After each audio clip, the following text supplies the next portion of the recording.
ஆண்டவர் நோக்கி நாம் தலைகளை தாழ்த்தி கண்களை மூடி ஜெபம் செய்வோம். எங்களை அதிகமாக நேசிக்கிற எங்கள் அன்பின் பரலோக பிதாவே, ஆசீர்வதிக்கப்பட்ட அந்த நல்ல நாள் காலை வேளைக்காக உம்முடைய நாமத்தை நன்றியோடு நாங்கள் ஸ்தோத்திரிக்கிறோம். கர்த்தருடைய பெரிதான கிருபையும் இரக்கமும் எங்கள் மேல் பூர்ணமாய் விளங்கும்படி எங்களுடைய சகல பிரயாசங்களை ஆண்டவரே உம்முடைய நாமத்தினாலே உம்முடைய ஆசீர்வாதங்களுக்கு கீழாக நாங்கள் தாழ்த்தி ஒப்புக் கொடுக்கிறோம். நீர் எங்களோடு கூட இருந்து இயங்குகிறதையும் எங்கள் நடுவில் உம்முடைய மகிமை வாசம் பண்ணுகிறதையும் இனி வரக்கூடிய ஒவ்வொரு வேளையிலும் நாங்கள் பிரத்யட்சமாய் கண்டு உணர ஆவியானவராகிய கர்த்தர் ஏற்ற வல்லமைகளை தந்து ஆசீர்வதிக்க வேண்டும் என்று நாங்கள் வேண்டிக் கொள்கிறோம். நாங்கள் ஓடுகிறதும் உழைக்கிறதும் வீணாக்கப்படாதபடி அவைகளுக்கேற்ற சகல மகிமைகளை எம்மையிலும் மறுமையிலும் தடையில்லாமல் நாங்கள் பெற்று உம்முடைய நாமத்தை மகிமைப்படுத்த கிருபை தருவீராக. இனி நாங்கள் உம்முடைய நாமத்தை மகிமைப்படுத்தும் எல்லா நேரத்திலும் உம்முடைய பிரசன்னம் எங்களோடு கூட துணையாய் நிற்கிறதை பிரத்யேகமாய் நாங்கள் கண்டு உணர நீரே கிருபை தந்து ஆசீர்வதிக்க வேண்டும் என்று இயேசு கிறிஸ்துவின் நாமத்தினால் வேண்டிக் கொள்கிறோம் எங்கள் பரிசுத்தமுள்ள நல்ல பிதாவே. ஆமென். ஆமென்.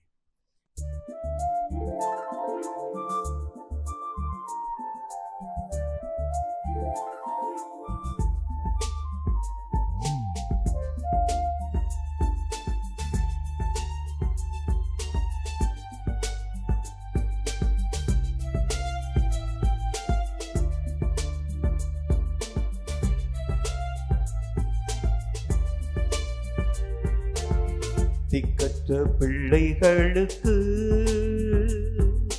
சகாய நீரே அல்லவோ, எக்காலம் துணையவர்க்கு நிற்பவரும் நீரே அல்லவோ. தனிமையான எனக்கு சகாய நீரே அல்லவோ, ஆதரவற்ற எனக்கு பக்கபலம் நீரே அல்லவோ.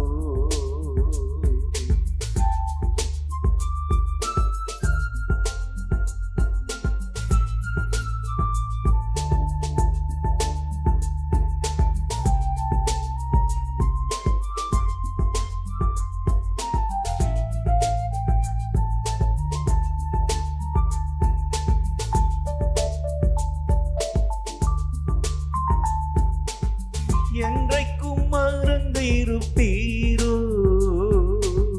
தூரத்தில் இன்று விடுவீரோ, என்றைக்கும் மறைந்திருப்பீரோ, தூரத்தில் இன்று விடுவீரோ, பேதைகளை மறப்பீரோ,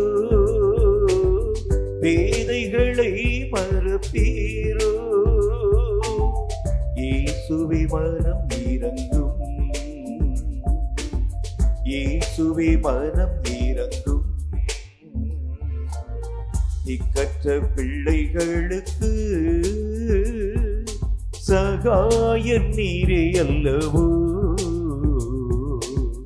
எக்காலம் துணையவர்க்கு நிற்பவரும் நீரே அல்லவோ.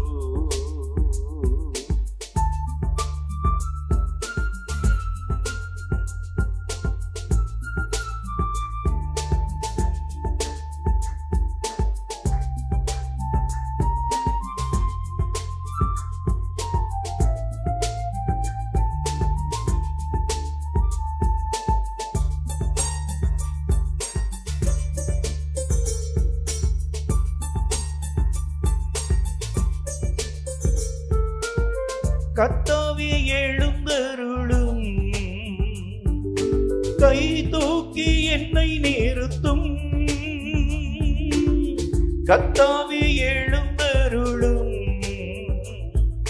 கை தூக்கி என்னை நிறுத்தும். தீமைகள் என்னை சூழும் நேரம், தீயவன் என்னை சூழும் நேரம், தூயவரே ரட்சியும், தூயவரே ரட்சியும். திக்கற்ற பிள்ளைகளுக்கு சகாய நீரே அல்லவோ, எக்காலம் துணையவர்க்கு நிற்பவரும் நீரே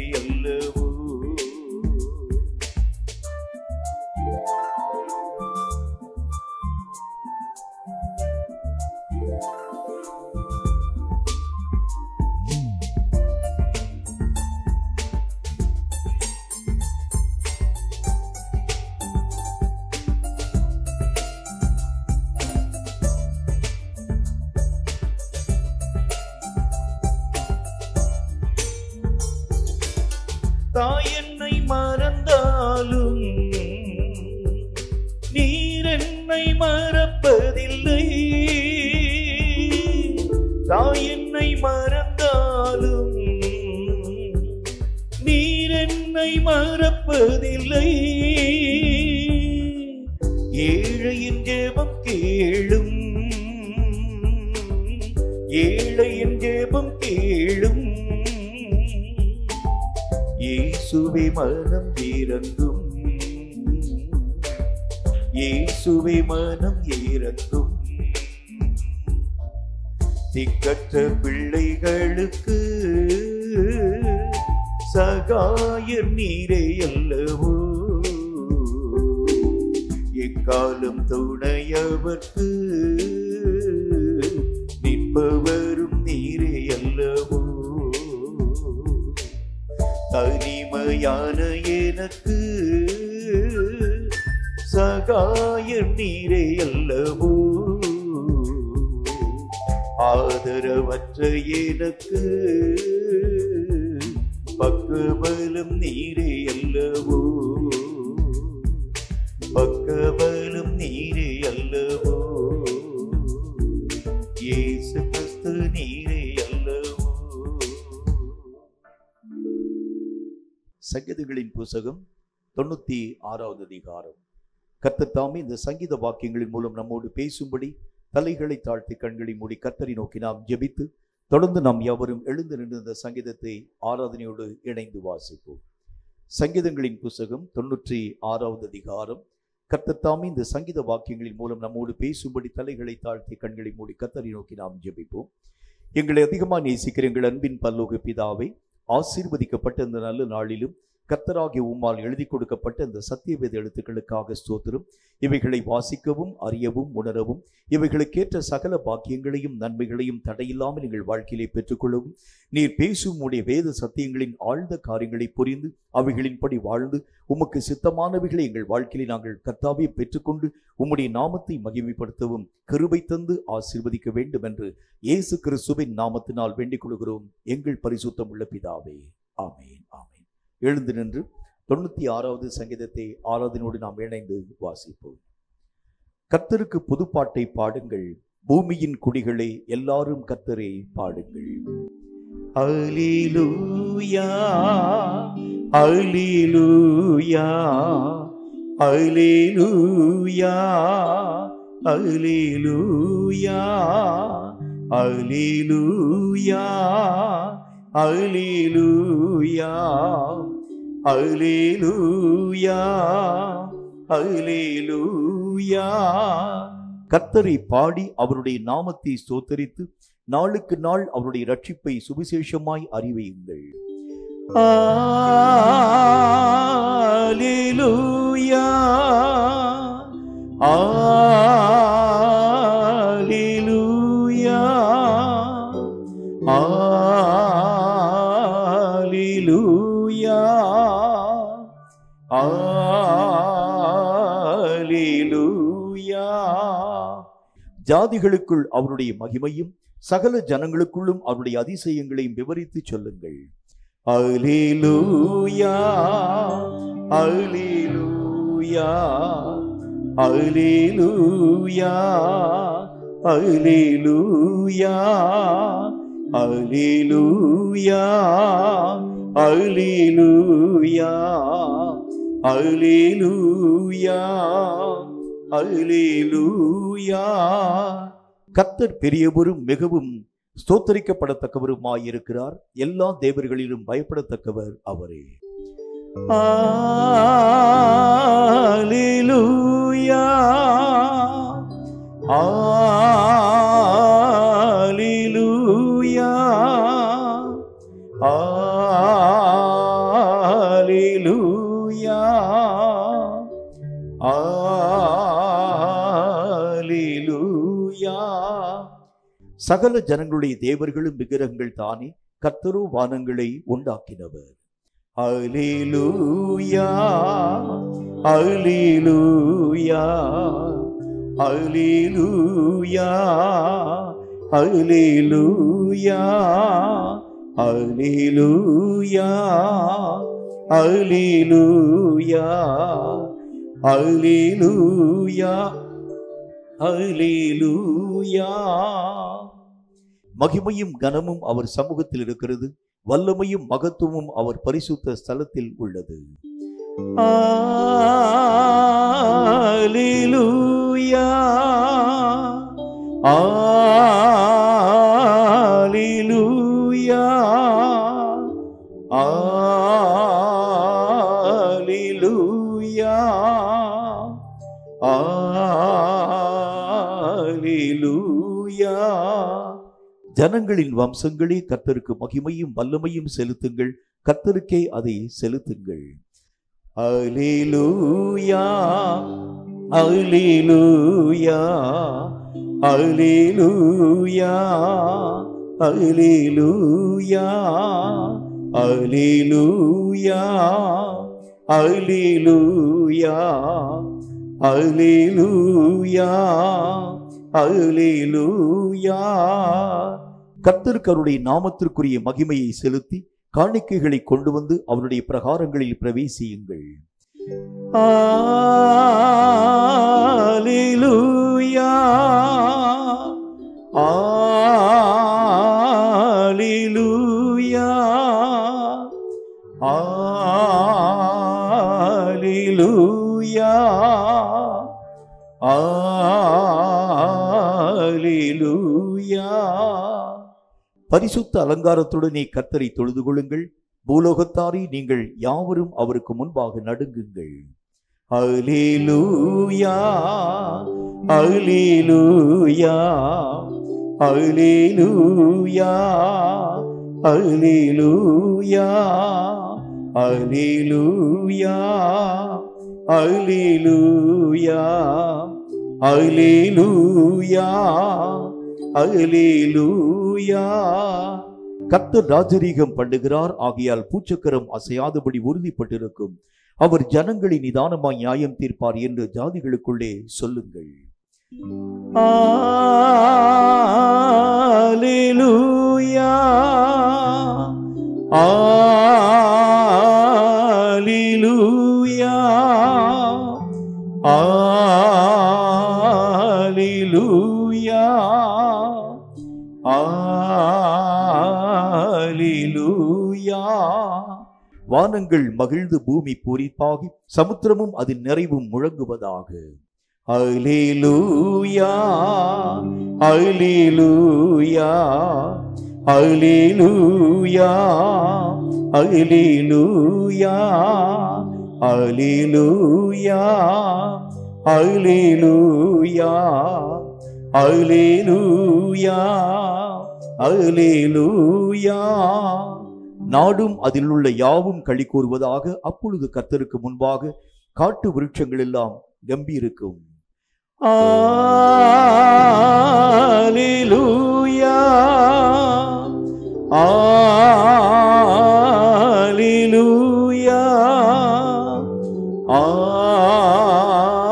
அல்லேலூயா அல்லேலூயா. அவர் வருகிறார், அவர் பூமியை நியாயம் தீர்க்க வருகிறார். அவர் பூலோகத்தை நீதியோடும் ஜனங்களை சத்தியத்தோடும் நியாயம் தீர்ப்பார். அல்லேலூயா அல்லேலூயா அல்லேலூயா அல்லேலூயா அல்லேலூயா அல்லேலூயா அல்லேலூயா அல்லேலூயா. பாடுவோம் மகிழ்வோம் கொண்டாடுவோம், அப்பா சமூகத்தில் பாடி மகிழ்ந்து கொண்டாடுவோம். பாடுவோம் மகிழ்வோம் கொண்டாடுவோம், அப்பா சமூகத்தில் பாடி மகிழ்ந்து கொண்டாடுவோம். அக்கினி மதில் நீரே, ஆறுதல் மழை நீரே, அக்கினி மதில் நீரே, ஆறுதல் மழை நீரே, இக்கட்டில் துணை நீரே,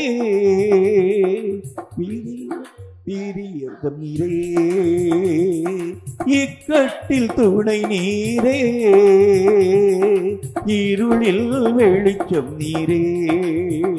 நன்றி நன்றி நன்றி நன்றி நன்றி நன்றி.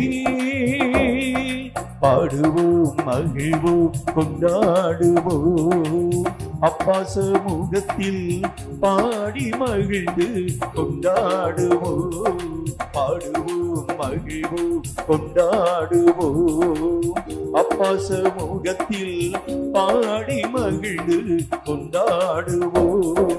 துயர் நீக்கும் மருத்துவரே, என் துதிக்கு பாத்திரரே. கரங்களை தட்டி ஆமே.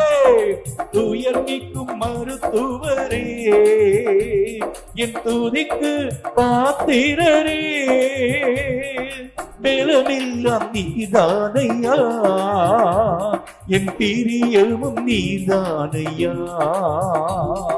பலமெல்லாம் நீதானையா, என் பிரியமும் நீதானையா. நன்றி நன்றி நன்றி நன்றி நன்றி நன்றி. பாடுவோம் மகிழ்வோம் கொண்டாடுவோம், அப்பா சமூகத்தில் பாடி மகிழ்ந்து கொண்டாடுவோம். பாடுவோம் மகிழ்வோம் கொண்டாடுவோம், அப்பா சமூகத்தில் மகிழ்ந்து கொண்டாடுவோம். அன்பு கூறுவேன் இன்னும் அதிகமாய், ஆராதிப்பேன் இன்னும் ஆர்வமாய். அன்பு கூறுவே ஆமே, இன்னும் அதிகமாய் ஆராதிப்பேன் இன்னும் ஆர்வமாய். உம்மை முழு உள்ளத்தோடு ஆராதிப்பேன், முழு வேலத்தோடு அன்பு கூறுவேன். ஆராதனை ஆராதனை ஆராதனை ஆராதனை ஆராதனை ஆராதனை ஆராதனை ஆராதனை. எபினேசரே எபினேசரே, இதுவரையில் உதவி நீரே. எபினேசரே எபினேசரே, இதுவரையில் உதவி நீரே. இதுவரையில் உதவி நீரே, இதுவரையில் ஆமே உதவி நீரே. உம்மை முழு உள்ளத்தோடு ஆராதிப்பேன், முழு வேலத்தோடு அன்பு கூறுவேன். ஆராதனை ஆராதனை ஆராதனை ஆராதனை ஆராதனை ஆராதனை ஆராதனை ஆராதனை. உங்கள் துக்கம் சந்தோஷமாய் மாறும், உங்கள் கவலைகள் கண்ணீர் எல்லாம் மறைந்துவிடும். உங்கள் துக்கம் சந்தோஷமாய் மாறும், உங்கள் கவலைகள் கண்ணீர் எல்லாம் மறைந்துவிடும். கலங்காதே மகனே, கலங்காதே மகளே, கலங்காதே மகனே ஆமே, கலங்காதே மகளே. நம் இயேசு கைவிட மாட்டார், நம் இயேசு கைவிட மாட்டார். திராணிக்கு மேலாக சோதிக்கப்பட ஒரு நாளும் விடமாட்டார். அல்லேலூயா.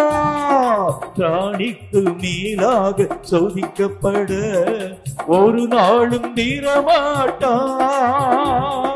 தாங்கிடும் வேலம் தருவார், தப்பிச் செல்ல வழி செய்வார்.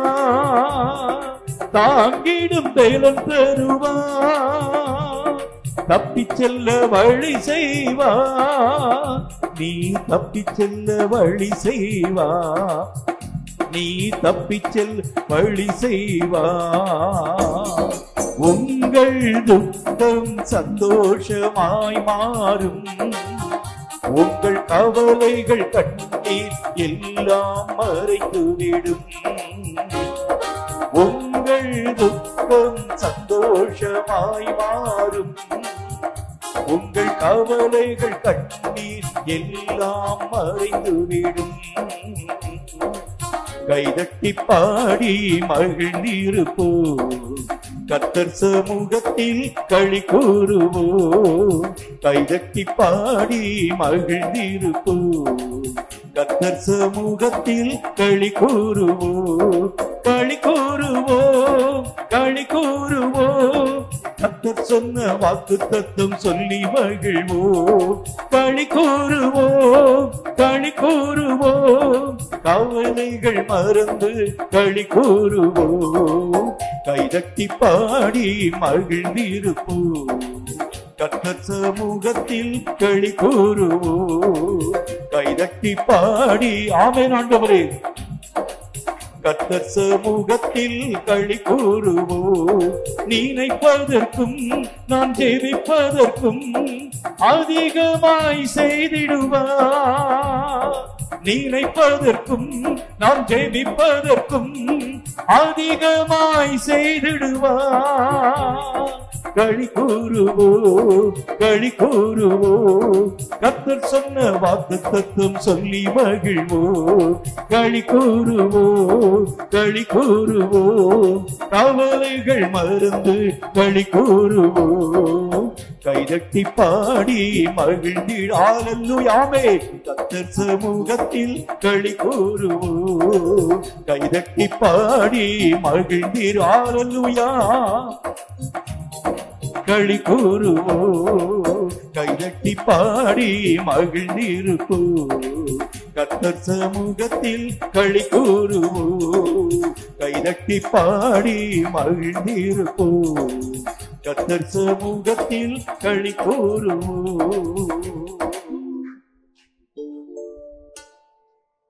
உமக்காகத்தான் வாழ்கிறேன், உம்மைத்தான் நேசிக்கிறேன். நான் உமக்காகத்தான் வாழ்கிறேன், உம்மைத்தான் நேசிக்கிறேன். பலியாகி என்னை மீட்டீரே, பலியாகி என்னை மீட்டீரே. பரலோகம் துறந்தீரையா, பரலோகம் துறந்தீரையா. எஜமானனே, என் இயேசு ராஜனே, எண்ணமில்லா ஏக்கமில்லா உம் சித்தம் செய்வது தானே. எண்ணமில்லா ஏக்கமில்லா உம் சித்தம் செய்வது தானே. எஜமானனே, எஜமானனே, என் இயேசு ராஜனே, உமக்காகத்தான் வாழ்கிறேன், உம்மைத்தான் நேசிக்கிறேன். நான் உமக்காகத்தான் வாழ்கிறேன், உம்மைத்தான் நேசிக்கிறேன். பலியாகி என்னை மீட்டீரே, பலியாகி என்னை மீட்டீரே. பரலோகம் திறந்தீரையா, பரலோகம் திறந்தீரையா, எஜமானனே எஜமானனே, என் இயேசு ராஜனே, எஜமானனே, என் இயேசு ராஜனே, எண்ணமில்லா ஏக்கமில்லா உம் சித்தம் செய்வது தானே, என் எண்ணமில்லா ஏக்கமில்லா உம் சித்தம் செய்வது தானே, எஜமானனே எஜமானனே, என் இயேசு ராஜனே. உம் சித்தம் செய்ய எங்களை நாங்கள் ஒப்புக் கொடுக்கிறோம் கர்த்தாவே. எங்கள் விருப்பங்கள் எல்லாம் முற்றிலும் மறுக்கப்படட்டும். உம் விருப்பம் ஒன்றே எங்கள் வாழ்க்கையிலே நிறைவாக்கப்பட எங்களையே நாங்கள் உம்முடைய சமூகத்திலே ஒப்புக் கொடுக்கிறோம் கர்த்தாவே. எங்கள் வாழ்க்கையிலே இத்தனை காலங்கள் எங்களுக்காக நாங்கள் ஓடினோம். ஆனால் இனியாகிலும் கர்த்தருக்கென்று நாங்கள் ஓட, கர்த்தருக்கென்று நாங்கள் உழைக்க, கர்த்தருடைய சித்தத்தை எங்கள் வாழ்க்கையை நாங்கள் நிறைவாக்க கர்த்தாவே எங்கள் ஒவ்வொருவருக்கும் கிருபை தாரும். காலங்கள் பொல்லாதவைகளாக இருக்கிறபடினாலே இந்த காலங்களையாகிலும் நாங்கள் பிரயோஜனப்படுத்திக் கொண்டு துரிதமாய் ஓடி உம் சித்தத்தை நாங்கள் நிறைவாக்க எங்கள் ஒவ்வொருவருக்கும் நீர் கிருபை தர வேண்டும் என்று நாங்கள் வேண்டிக் கொள்கிறோம்.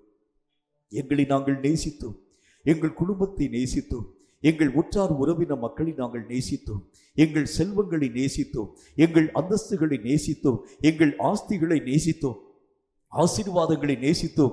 இன்னும் எங்களுக்கு உண்டான சகல காரியங்களையும் உலக ரீதியான சகல நன்மைகளையும் நாங்கள் நேசித்து வாஞ்சிக்கக்கூடிய ஒரு மக்களாய் விளங்கினோம் அப்பா. இவைகள் எல்லாம் எங்கள் வாழ்க்கையிலே ஒரு காணல் நீர் என்பதை இன்றைக்கு நாங்கள் கற்றுக்கொண்டு ஆண்டவராகிய தேவனை என்றென்றைக்கும் வந்தடையத்தக்க கண்மலையாயிருக்கும் கர்த்தராகி உம்மை வந்து சேரும்படியாக எங்கள் கண்களை உமக்கு நேராக நாங்கள் ஏறெடுக்கிறோம் கர்த்தாவே. எங்கள் விருப்பங்கள், எங்கள் எண்ணங்கள், எங்கள் வாஞ்சைகள் எல்லாம் நேராகவே இருக்க வேண்டும் ஆண்டவரே. எங்களுக்குள் நிறைகிறவரே, எங்களுக்குள் நிறைந்தவரே, எங்களுக்குள் வாசம் பண்ணுகிறவரே, உம்முடைய கிருபைகளை நாங்கள் எங்கள் வாழ்க்கையை பெற்றுக்கொள்ள கிருபை தர வேண்டும் என்று நாங்கள் வேண்டிக் கொள்கிறோம் அப்பா. எங்களை நிரப்பிக் கொண்டு வருகிறவரே, இந்த காலை வேளையிலே ஒரு புதிய நன்மையினாலே, ஒரு புதிய வல்லமையினாலே, ஒரு புதிய ஆசீர்வாதத்தினாலே எங்கள் ஒவ்வொருவரையும் நிரப்பும் ஆண்டவரே. எங்களுடைய சித்தம் எல்லாம் உம்மை நோக்கி கடந்து வரக்கூடிய அந்த ஒரு விருப்பமாகவே காணப்பட வேண்டும் கர்த்தாவை.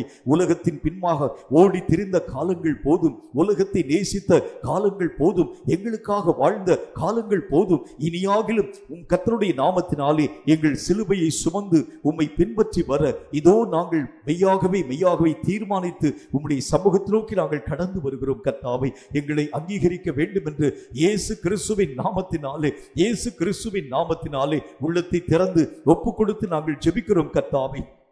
Thank you my Lord. எங்களுடைய ஒவ்வொரு விதமான வாஞ்சையும் கர்த்தாவை நீராகவே காணப்பட வேண்டும். எங்களுடைய விருப்பம் நீராகவே இருக்க வேண்டும் கர்த்தாவை. உம்மை தவிர எங்களுடைய வாழ்க்கையில எதுவும் கர்த்தாவை ஒரு நிறைவையும் ஒரு நாளும் தர முடிகிறது இல்லையப்பா. எங்களுடைய விருப்பமாக, எங்கள் ஏக்கமாக, எங்களுடைய வாஞ்சையாக, நாங்கள் வந்தடையத்தக்க கண்மலையாக நீர் எங்களுக்கு பக்க பலமாய் நிற்க வேண்டும் என்று உம்முடைய நாமத்தினால் நாங்கள் யாவரும் இணைந்து ஜெபிக்கிறோம் கர்த்தாவை.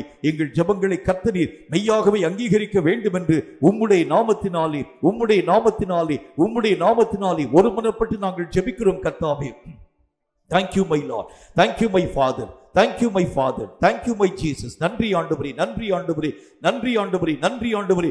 உலகத்தை நாங்கள் சிலுவையில் அறைந்து உம்மை நோக்கி நாங்கள் ஓடி வர எங்கள் ஒவ்வொருவருக்கும் நீர் கிருபை தர வேண்டும் என்று உம்முடைய நாமத்தினால் நாங்கள் ஒருமனப்பட்டு ஜெபிக்கிறோம் கர்த்தாவே. Thank you my Father, thank you my Father. இயேசுவின் பின்னால் நானும் செல்வேன், திரும்பி பார்க்க மாட்டேன், திரும்பி பார்க்க மாட்டேன். இயேசுவின் பின்னால் நானும் செல்வேன், திரும்பி பார்க்க மாட்டேன், திரும்பி பார்க்க மாட்டேன். சிலுவையே முன்னால், உலகமே பின்னால், சிலுவையே முன்னால், உலகமே பின்னால். இயேசு சிந்திய இரத்தத்தினாலே இன்றும் விடுதலையே, இயேசு சிந்திய இரத்தத்தினாலே என்றும் விடுதலையே. இயேசுவின் பின்னால் நானும் செல்வேன், திரும்பி பார்க்க மாட்டேன். ஆமென் ஆண்டவரே, திரும்பி பார்க்க மாட்டேன். உலகத்தின் பெருமை செல்வத்தின் பற்று எல்லாம் உதறிவிட்டேன், உலகத்தின் பெருமை செல்வத்தின் பற்று எல்லாம் உதறிவிட்டேன். உடல் பொருள் ஆவி உடைமைகள் யாவையும் ஒப்பு கொடுத்து விட்டேன், உடல் பொருள் ஆவி உடைமைகள் யாவையும் ஒப்பு கொடுத்து விட்டேன். நானவர் ஆலயம், எனக்குள்ளே இயேசு, நானவர் ஆலயம், எனக்குள்ளே இயேசு. என்ன நடந்தாலும் எவ்வேளையிலும் எப்போதும் துதித்திடுவே, என்ன நடந்தாலும் எவ்வேளையிலும் எப்போதும் துதித்திடு. ஆமென் ஆண்டவரே. இயேசுவின் பின்னால் நானும் செல்வேன், திரும்பி பார்க்க மாட்டேன், திரும்பி பார்க்க மாட்டேன். இயேசுவின் பின்னால் நானும் செல்வேன், திரும்பி பார்க்க மாட்டேன், திரும்பி பார்க்க மாட்டேன். பழையன கடந்தன புதியன புகுந்தன பரலோக கொடி மகன் நான், பழையன கடந்தன புதியன புகுந்தன பரலோக கொடி மகன் நான். மறுரூபமாகி மணவாளன் இயேசுவை முகமுகமாய் காண்பேன், மறுரூபமாகி மணவாளன் இயேசுவை முகமுகமாய் காண்பேன். இதயமெல்லாம் ஏங்குதையா, இதயமெல்லாம் ஏங்குதையா. இயேசுவே உந்தன் அன்பு நதியிலே என்னாலும் நீந்தணுமே, இயேசுவே உந்தன் அன்பு நதியிலே என்னாலும் நீந்தணுமே. ஆமென் ஆண்டவரே. இயேசுவின் பின்னால் நானும் செல்வேன், திரும்பி பார்க்க மாட்டேன். ஆமென் ஆண்டவரே, திரும்பி பார்க்க மாட்டேன். சிலுவையை முன்னால், உலகமே பின்னால், சிலுவையை முன்னால், உலகமே பின்னால். இயேசு சிந்திய இரத்தத்தினாலே என்றும் விடுதலையே, இயேசு சிந்திய இரத்தத்தினாலே என்றும் விடுதலையே. இயேசுவின் பின்னால் நானும் செல்வேன், திரும்பி பார்க்க மாட்டேன், திரும்பி பார்க்க மாட்டேன். உம்மையே நாங்கள் நோக்கி பார்க்கிறோம். உம்முடைய கிருபைக்கு நேராக எங்கள் இருதயத்தை நாங்கள் திறக்கிறோம். கர்த்தாவே, எங்களை ஏற்றுக்கொள்ளும், எங்களை அங்கீகரியும். எங்கள் துதிகளையும் சோத்திரங்களையும் கனங்களையும் மகிமைகளையும் கர்த்தரீர் அங்கீகரித்ததற்காக நன்றி செலுத்துகிறோம். இப்பொழுதும் கூட சில ஜெப குறிப்புகளுக்காக கர்த்தரை நோக்கி நாம் ஒருமனப்பட்டவர்களாக ஜெபிக்க போகின்றோம். சர்வ வல்லமையுள்ள ஆண்டவராகிய கர்த்தருடைய நாமத்தினாலே காலங்கள் கொடிய காலங்களாய் இருக்கிறதுனால மனிதனுடைய மனம் இந்த நாட்களிலே மெய்யாகவே கர்த்தராக தேவனை பற்றக்கூடிய மனமற்றதாக உலக ரீதியான காரியங்களிலே சிக்குண்டு அலையக்கூடியதாக விளங்கி கொண்டு வரக்கூடிய சூழ்நிலைகளை கண்கூடாக நீங்களும் நானும் கண்டு கொண்டு வருகின்றோம். கர்த்தருடைய வருகை சமீபமாக மனிதனுடைய மனம் அன்பை விட்டு விலகக்கூடியதாக, கர்த்தருக்கு பயப்படக்கூடிய பயத்தை விட்டு விலகக்கூடியதாக, இன்னும் கூட மாய்மாலமான வாழ்க்கை வாழக்கூடியதாக மாற்றத்தின் ஊடாக கடந்து வருகிறதை பார்க்கிறோமே.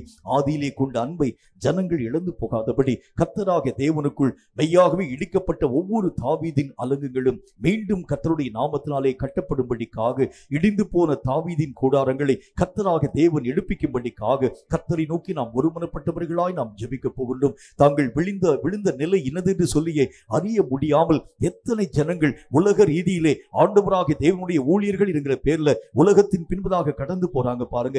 கர்த்தருடைய நாமத்தினாலே அவர்கள் மீண்டும் எதற்காக பிடிக்கப்பட்டார்களோ அதை அவர்கள் ஆசையாய் பிடித்துக் கொண்டு தொடர்ந்து ஆண்டவருடைய நாமத்தினாலுடைய சித்தத்தின் பயணத்தை நிறைவாக்கும்படிக்காக மீண்டும் தங்களுடைய தேங்க்யூ மை ஃபாதர் இழந்து போன ஆதி அன்பை அவர்கள் திரும்ப பெறும்படிக்காக கர்த்தருக்கு நேராக உள்ளத்தை திறந்து தேங்க்யூ மை ஃபாதர் ஒவ்வொரு ஜனங்களுடைய ஆவிக்குரிய பின்மாற்ற நிலைகளிலே காணப்படக்கூடிய மக்களுடைய வாழ்க்கையிலே கர்த்தருடைய கிருபை மீண்டுமாய் அவர்களை உயிர்த்தெழச் செய்யும்படிக்காக எல்லாரும் வாய்களை திறந்து நாம் ஒருமனப்பட்டவர்களாய் ஊக்கமாய் நம்ம ஜெபிக்க வேண்டியது அவசியம். நம்ம மட்டுமல்ல, நம்முடைய வாழ்க்கையிலே காணப்படக்கூடிய நிலைகள் மட்டுமல்ல, தேசத்திலே காணப்படும் எல்லா ஜனங்களுக்காக இந்த மாதிரி ஆவிக்குரிய வாழ்க்கையிலே பின்னிட்டு திரும்பி இருக்கக்கூடிய ஒவ்வொரு பிள்ளைகளுடைய வாழ்க்கையும் மீண்டும் கர்த்தருடைய நாமத்தினாலே ஊன்ற கட்டப்படும்படிக்காக, இழந்து போன ஆவியின் அபிஷேகத்தை அவர்கள் திரும்ப பெறும்படிக்காக மீண்டும் புத்துயிர் பெற்று சாத்தானுக்கு எதிரான வெண்கல அலங்கமாக அவர்கள் ஒவ்வொருவரும் கட்டப்படும்படிக்காக எல்லாரும் வாய்களை தரங்க, எல்லாரும் வாய்களை தரங்க, எல்லாரும் வாய்களை திறந்து நம்ம ஜெபிக்கலாம். கரங்களை தட்டி வாய்களை திறந்து, வாய்களை திறந்து, வாய்களை திறந்து நன்றி ஆண்டவரே, நன்றி ஆண்டவரே, இழந்து போனதை தேடவும் ரட்சிக்கவுமே வந்தேன் என்று சொன்னீரே. கர்த்தருடைய நாமத்தினாலே யார் யாரெல்லாம் கர்த்தருடைய நாமத்தினாலே காணாமல் போன ஆடாக கடந்து போயிருக்கிறார்களோ அவர்கள் ஒவ்வொருவரையும் மீட்கும் தேவனாக, ஒவ்வொருவருடைய வாழ்க்கையும் சந்திக்கும் தேவனாக இறங்கி வர வேண்டும் என்று நாங்கள் ஜெபிக்கிறோம். இழந்து போன உரிமைகளை அவர்கள் திரும்ப பெறுவார்களாக, இழிந்து போன அலங்கங்கள் மீண்டும் கட்டப்படுவதாக, கர்த்தராக தேவனுக்குள் அவர்கள் உயிர்ப்பிக்கப்பட வேண்டும் என்று இயேசு கிறிஸ்துவின் நாமத்தினால் நாங்கள் ஜெபிக்கிறோம். செத்து போன மரித்து போன ஆவிக்குரிய ஒவ்வொரு நிலைகளும் மீண்டும் இயேசுவின் நாமத்தினால் புத்துயிர் பெற்று எழும்புவதாக. கர்த்தருடைய மகிமை அவர்கள் ஒவ்வொருவரையும் பற்றி பிடிக்கட்டும். ஒவ்வொருவருடைய வாழ்க்கையிலும் மீண்டும் சுடர் வீசும் தீபங்களாக, உலகத்தை கலக்கும் வெளிச்சமாக ஒவ்வொருவரும் கர்த்தருடைய நாமத்தினாலே எழும்பி பிரகாசிக்க கிருபை தர வேண்டும் என்று இயேசு கிறிஸ்துவின் நாமத்தினால் நாங்கள் ஜெபிக்கிறோம். கர்த்தர் எங்கள் ஜெபங்களை அங்கீகரியும், கர்த்தர் எங்கள் ஜெபங்களை ஏற்றுக்கொள்ளும். அதற்கேற்ற மகிமைகளை கர்த்தர் விளங்க பண்ண வேண்டும் என்று உடைய நாமத்தினால் நாங்கள் ஜெபிக்கிறோம். உண்மையாகவே கர்த்தர் நம்முடைய ஜெபங்களை அங்கீகரித்து எழுந்து போன உரிமைகளை கர்த்தர் தம்முடைய நாமத்தினாலே திரும்ப தம்முடைய பிள்ளைகளுக்கு தந்து அவர்களை மீண்டும் கர்த்தராக தேவன் உயிரடைய பண்ண போகிறதுனாலே கரங்களை தட்டு கர்த்தருடைய நாமத்தை நாம் ஸ்தோத்திரிப்போம். நன்றி ஆண்டவரே, நன்றி ஆவியானவரே, நன்றி ஆவியானவரே, நன்றி ஆவியானவரே. கர்த்தருக்கு என்று காணிக்கை செலுத்தும் நேரத்திற்குள் வருகின்றோம். காணிக்கைகளை நம்முடைய கரங்களிலே வைத்துக் கொண்டு தலைகளை தாழ்த்தி கண்களை மூடி கர்த்தரை நோக்கி நாம் ஜெபிப்போம். தொடர்ந்து ஒரு பாடல் பாடப்படும். அப்பொழுது நாம் கர்த்தருக்கென்று காணிக்கை படைக்கலாம்.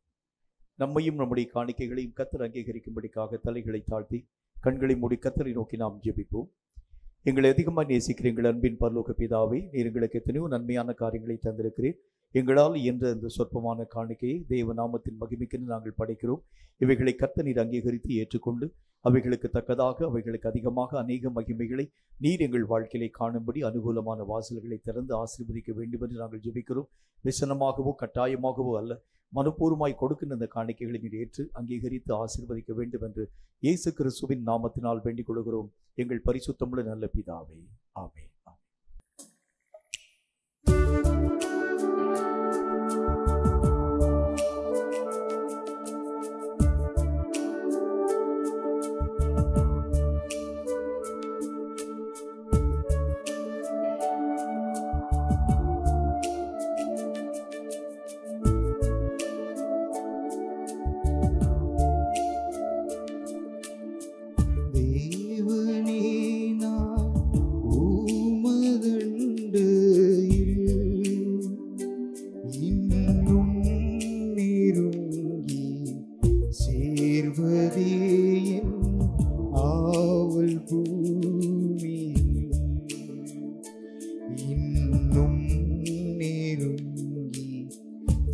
சேர்வதே ஆவல் பூமி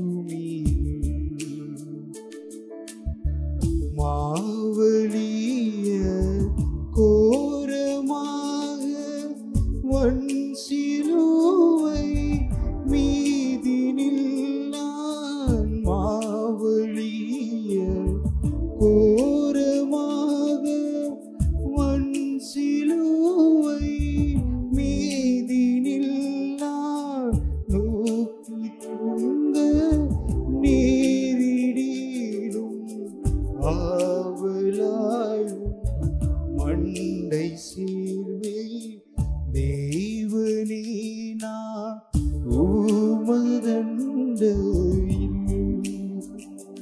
இன்னும் நெருங்கி சேர்வதே ஆவல்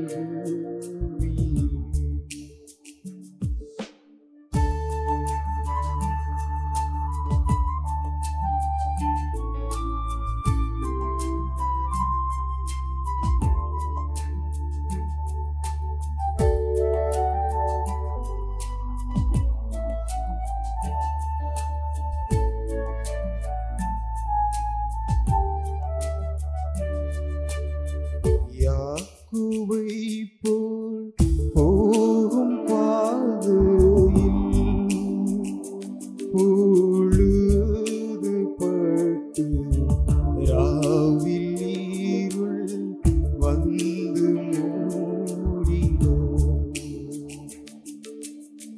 தூக்கத்தால் நான் கல்லில் சாய்ந்து தூங்கினாலும் என் கனாவில் தூக்கத்தால் நான் கல்லில் சாய்ந்து தூங்கினாலும் என் கனாவில் நோக்கி உம்மை கிட்டி சேர்வே வாக்கடங்கா நல்ல நாதா தேவனே நான் உமதண்டையில் இன்னும் நெருங்கி சேர்வதே ஆவல் பூமியில்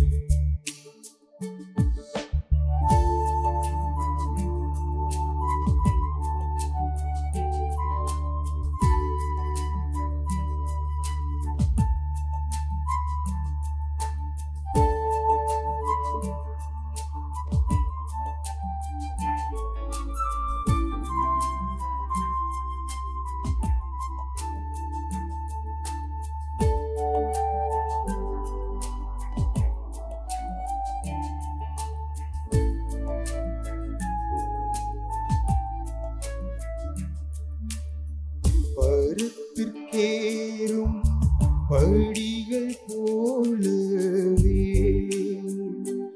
என் பாதை தோன்ற பண்ணும் ஐயா இந்த தேவனே கிருபையாக நீர் எனக்கு தருவதெல்லாம் உமதண்டை கிருபையாக நீர் எனக்கு தருவதெல்லாம் உமதண்டை அருமையாய் என்னை அழைத்து அன்பின் தூதர் நாகச் செய்யும் தேவனே நான் உமதண்டையில் இன்னும் நெருங்கி சேர்வதே ஆவல் பூமியில் இன்னும் நெருங்கி சேர்வதே ஆவல் பூமியில்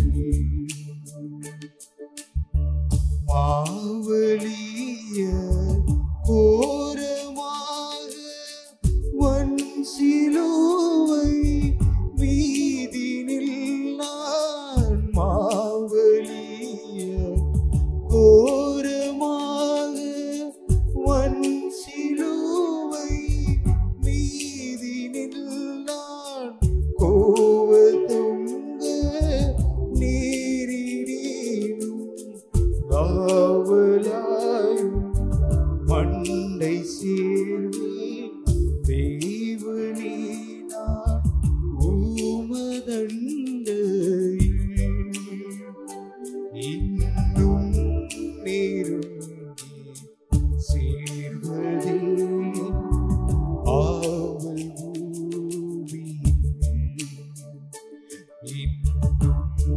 நெருங்கி சேர்வதே என் ஆவல் பூமி.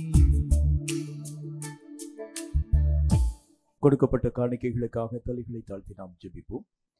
எங்களை அதிகமாய் நேசிக்கிற எங்கள் அன்பின் பரலோக பிதாவே, எத்தனையோ நன்மையான காரியங்களை கர்த்தர் எங்களுக்காக தந்தீர். எங்களால் இயன்ற இந்த காணிக்கையாகிய பலிகளை தேவ நாமத்தின் மகிமைக்கென்று எங்களுடைய உள்ளம் திறந்து நாங்கள் ஒப்புக் கொடுத்திருக்கிறோம். அங்கீகரித்து ஏற்றுக்கொண்டு அதற்கேற்ற பலன்களை இம்மையிலும் மறுமையிலும் எங்கள் வாழ்க்கையிலே காணும்படி அனுகூலமான வாசல்களை திறந்து ஆசீர்வதிக்க வேண்டும் என்று இயேசு கிறிஸ்துவின் நாமத்தினால் வேண்டிக் கொள்கிறோம் எங்கள் பரிசுத்தமுள்ள நல்ல பிதாவே, ஆமென். ஆண்டவராகிய இயேசு கிறிஸ்துவின் நாமத்தினாலே உங்கள் யாவரையும் வாழ்த்தி நான் வரவேற்கிறேன். கர்த்தருடைய கிருபையினாலும் அவருடைய பரிசுத்தமுள்ள இரக்கங்களினாலும் சகல செய்கைகளுக்குரிய நிறைவான பலன்களை நாம் பெற்றுக்கொள்ள வேண்டும் என்கிறது கர்த்தருடைய வேதம் சொல்லக்கூடிய நல்ல ஒரு திட்டமான வார்த்தை. ஒவ்வொரு மனிதனுக்கு உரிய விளைச்சல்களை அவன் அடைய வேண்டும் என்றும் நிறைவான விளைச்சல்களை அவன் பெற்றுக்கொள்ள வேண்டும் என்றும் அதனால் பரலோகத்திற்குள் பிரவேசிக்கக்கூடிய முழு தகுதியை அவன் தன்னுடைய வாழ்க்கையிலே எட்டி அடைந்து விட முடியும் என்கிறதையும் கர்த்தருடைய வேதம் திட்டமும் தீர்க்கமாய் நம்மோடு கூட பேசிக்கொண்டு வருகிறது. கர்த்தருடைய வேதம் சொல்லக்கூடிய வார்த்தையை வாசிக்கிறேன். ஏன்னா உங்களுக்கு நான் நிறைய விஷயத்தை நான் சொல்ல வேண்டியது இருக்கிறது. 2 யோவானின் புஸ்தகம் 8வது வசனம் இந்த வார்த்தையை நமக்கு சொல்கிறது. வாசிக்கிறேன். 2 யோவான் 8வது வசனத்தை வாசிக்கிறேன்.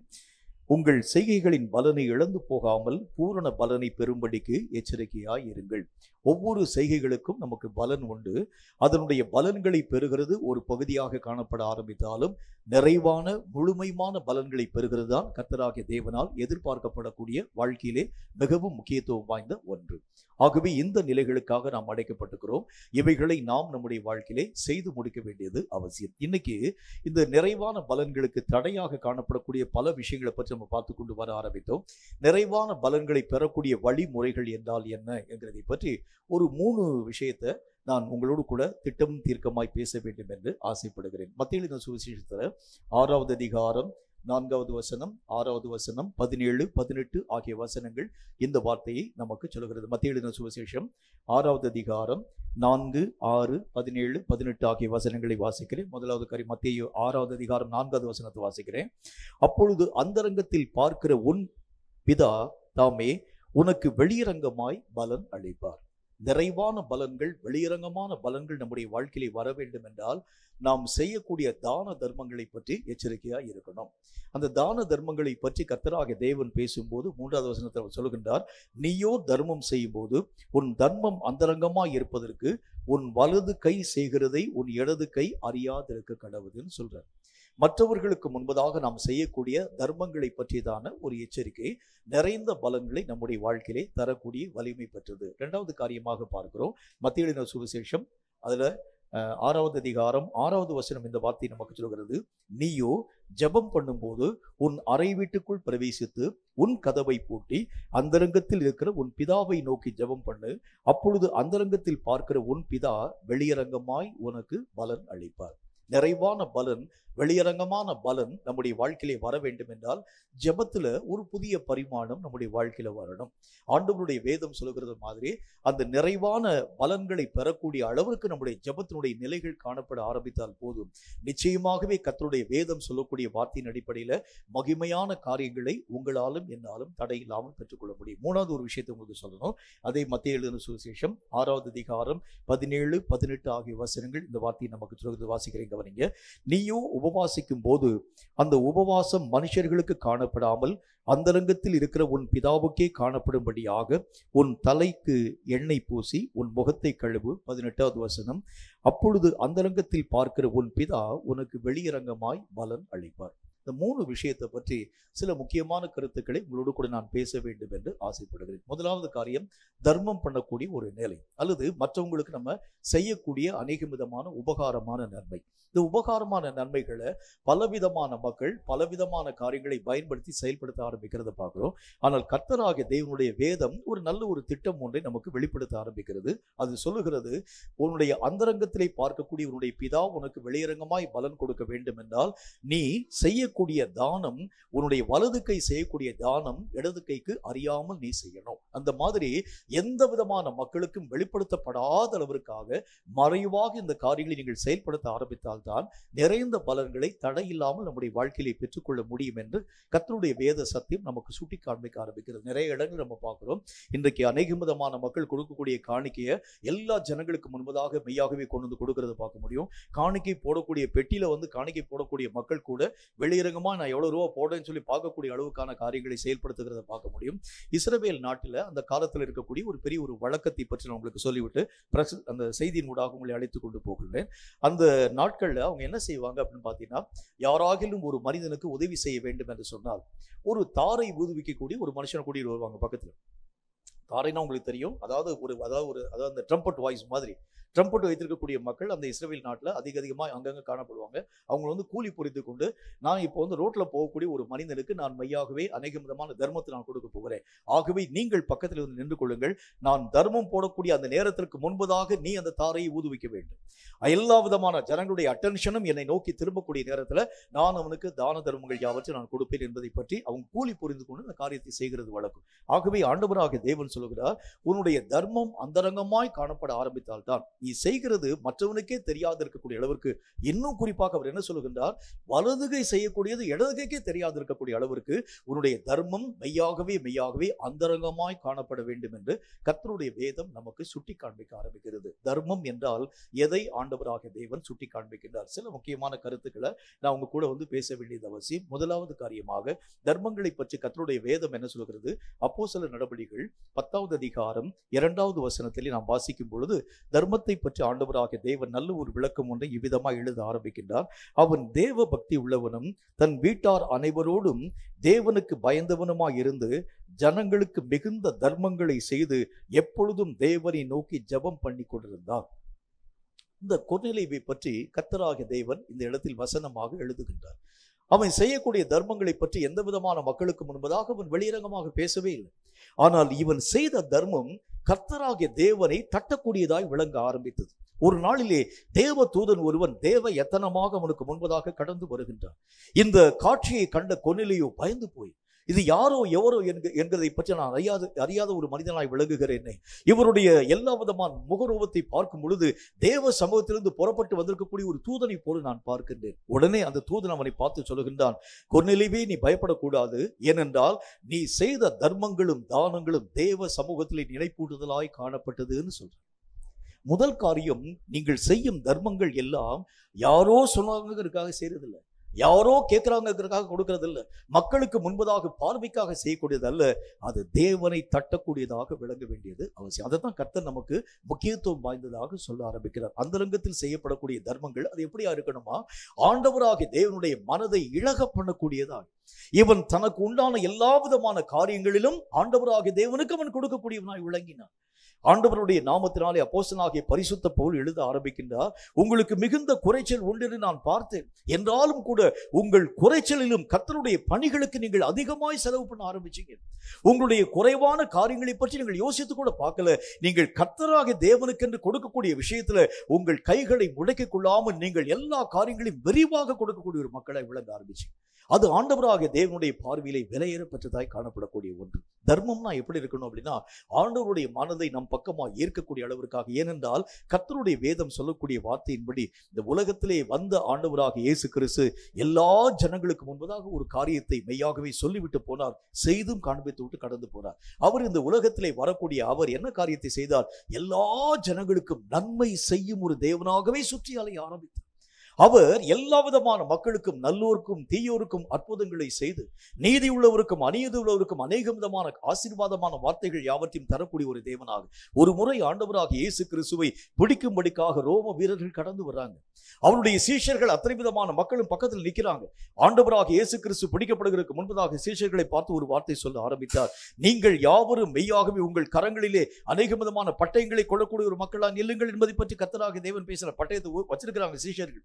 கர்த்தருடைய நாமத்தினாலே இயேசு கிறிஸ்துவை அவர்கள் சிறைப்பிடிக்கக்கூடிய நேரத்தில் இயேசுனுடைய சீஷர்களில் ஒருவன் அந்த ரோம வீரனுடைய ஒருவனுடைய வலது காதர் அவனை வெட்டினான்.